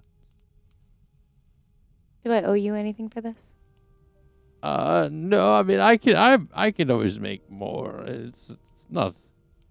There's not much to do around here, you know. I help people with illnesses from time to time, and then do some sewing. Some knitting. And eventually learn more about magic and things pertaining to magic. Yep. You're not here. Don't be rude. Jesus. So sass this evening. Mm. Good. Everybody's tired and in a mood. Just saying, he's like, and also learning more stuff because you didn't provide us with a bunch. That's what I heard. And I'm like, okay. That's exactly what I said. Exactly. Don't say that. She gave us one of her knitted She's a nice blankets. lady. Just getting us to be like doubtful, like, oh man, we're not gonna make it in 4 days to freaking Loire. It's a long way. She has reason for doubt. There could be bandits on the way. There could be bandits. Dawn wraps Elliana up in the blanket and Okay. Okay. little pal.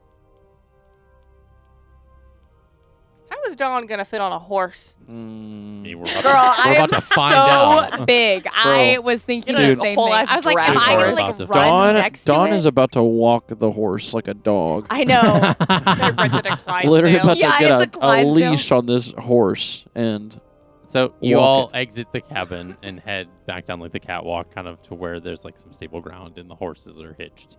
Do I get a Budweiser horse? oh my god. Like, oh, what's it called? Like Clydesdale. one of those mares? She's at the Clydesdale, but I would Clydesdale, also yeah. like it to come with a beer, please. Oh. Just has like the barrel around its neck like a Saint Bernard. So you get back to these horses and like they're not like your traditional like farm horses. These seemed a little bit bigger, not necessarily like Clydesdale size, but given they have a bit more of a familiarity with like the marshy ground, the mud and stuff, so they have to be able to maneuver through kind of deeper waters, kind of swampy areas, things like that, as far as like travel, farming, and things. So they're larger than your traditional horse. They're kind of in between traditional horses and Clydesdales. So of the group of horses, which, by the way, let's look at this real quick because I'm not gonna forget about this. How much gold's in your inventory? Yeah, 200. 200. How about you take about 150 of that away? Whoa, for what? She purchased Actually, the no. horse? So take 100 away. She Oh my. purchased them? 100. Because we're just Yo, renting. I'm We're coming broke. back. No, excuse me. Let me know. Hold on. Let me do math. Hold on. Let me do math. It's a security deposit. Also, she is Verity, so like the likelihood of her stealing them is strong. I don't think Jax would have let me. Probably not, but you could have done it. You know, you could have snuck away. You take 50. I'll take 50. Okay, I'll Dang. have 50 back. I was then. like, damn, you didn't even ask her for the sale if she wanted to spend 50 gold. You're just like, you're Verity taking was it willing all. to spend If we're already any back amount. with the horses, there's no take backsies. That's true. Are they half goat? Can they scale mountains? Wow. So, Oh, ignore that roll. so because I figure about if there's 6 of us, well, 5, I should say, because one person's carrying the other, like a block of ice. rolled up blanket hanging over the back. Oh. Close to her heart where I can keep her safe. Thank you. It's about 20 gold per horse because it's going to be gone for almost about a week, if not more. So, That is true. and or if they just don't come back, to be quite honest, Rent a horse. depending on how things work. Mm. So it's a fair market price. It's a literal large animal. But so you kind of the 5 of the horses, Dawn will obviously get the larger one of the group. And everybody else can kind of hit up onto a horse and so you kind of follow like kind of like the edge of town and kind of to the direction that typically like would have like Luer would have be like kind of heading off to. And you find like there is a path kind of leading out of the town, kind of into what looks like to be a bit of a dense forest. And you set off on the path.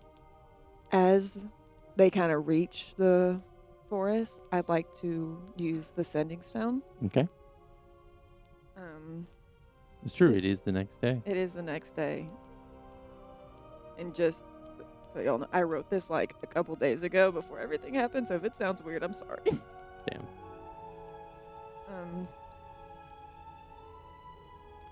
Why am I so nervous? I have it written right for me. I believe in you.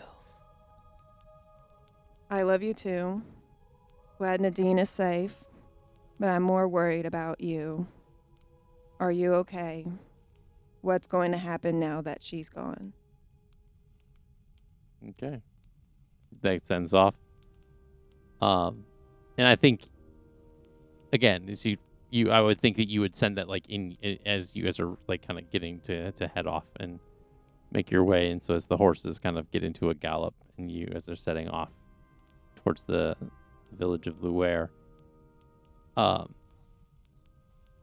bit more time has passed, for like 45 minutes to an hour. And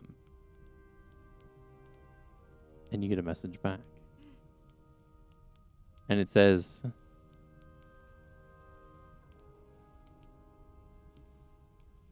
we're making new arrangements. The clan in Green Valley isn't happy. But none of that matters. I'm the one in charge.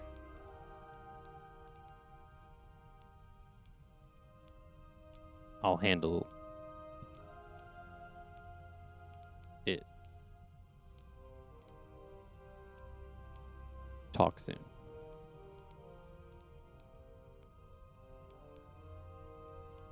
And that's the message you get in your head. in He doesn't response. know she's gone.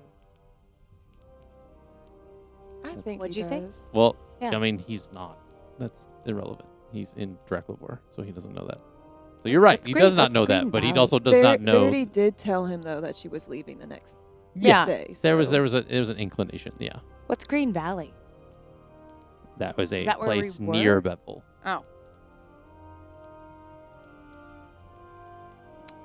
Oh. So yeah, you guys are heading off on the trail into the dense forest between Vermeer and Luer. Are we just walking? No, Like- y'all are on the horses. No. Hold on. Say it wasn't done. Like, are we walking? Or are we at like a You guys are at a gallop. brisk? Oh, we're like hauling ass. Yeah, you're hauling ass. Yeah. Y'all ain't You did wasting that any while time. galloping on a horse? No, it did just before you guys like Oh, took okay. off. Yeah. Okay. He had gotten the message as you guys are like galloping and stuff, so it's like it I'm doesn't gonna affect say then, just for tits and gigs, all yours in his box for this. okay, yeah, Just with the pace of how we gotta go. Like, that's fair. he's cute. I love him. Go away for now. That's fair. Who has Stella? That's what I was about to say.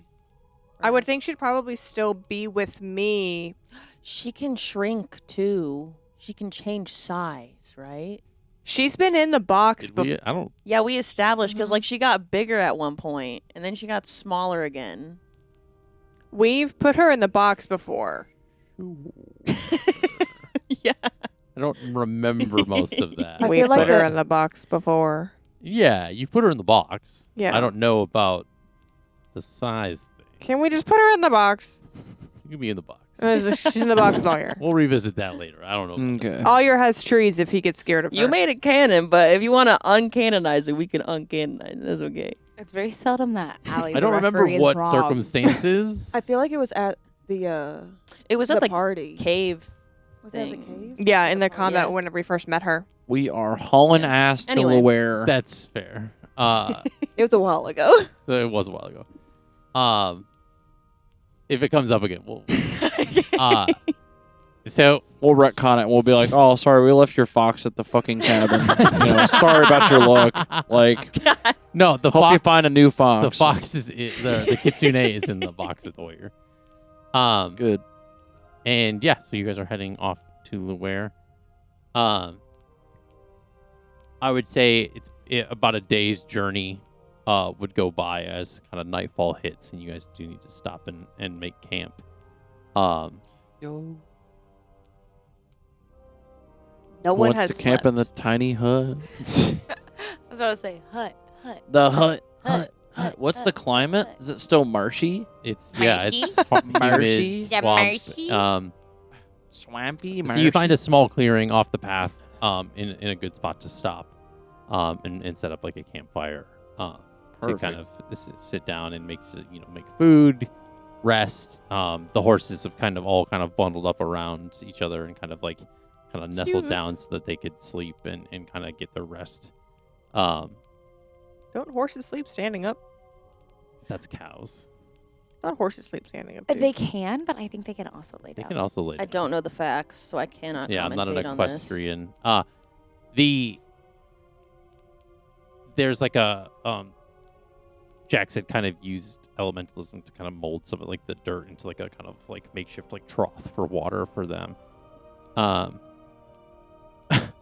No, guys, we're stupid. Jax can turn into a centaur. We didn't have to pay for one of the horses. We're so fucking stupid. We didn't have to pay for 2 of the horses because Ira could have rode Jax. We're so fucking stupid. Goddamn. Well, I'm not there. Anyway. also, horses do sleep standing up. Oh, good. Okay. Well, I also don't like how you phrase that. They also can sleep lying That down. Ira could just ride.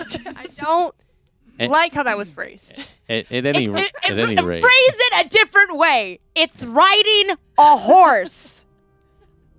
Phrase it differently, I dare you. That would be your much mind like in this the camp, gutter. we're getting lost in the weeds. I'm getting lost in the sauce. Getting lost in the swamp. That being said, that is where we are going to end for this session. Yay! We thank you so much for joining us here at Off the Beaten Quest. Be sure to like, subscribe, do all the things. Check us out on our social medias. Just know when episodes are coming out, when we are premiering things. We hope you enjoyed this episode, and we will see you in the next. Bye. Bye.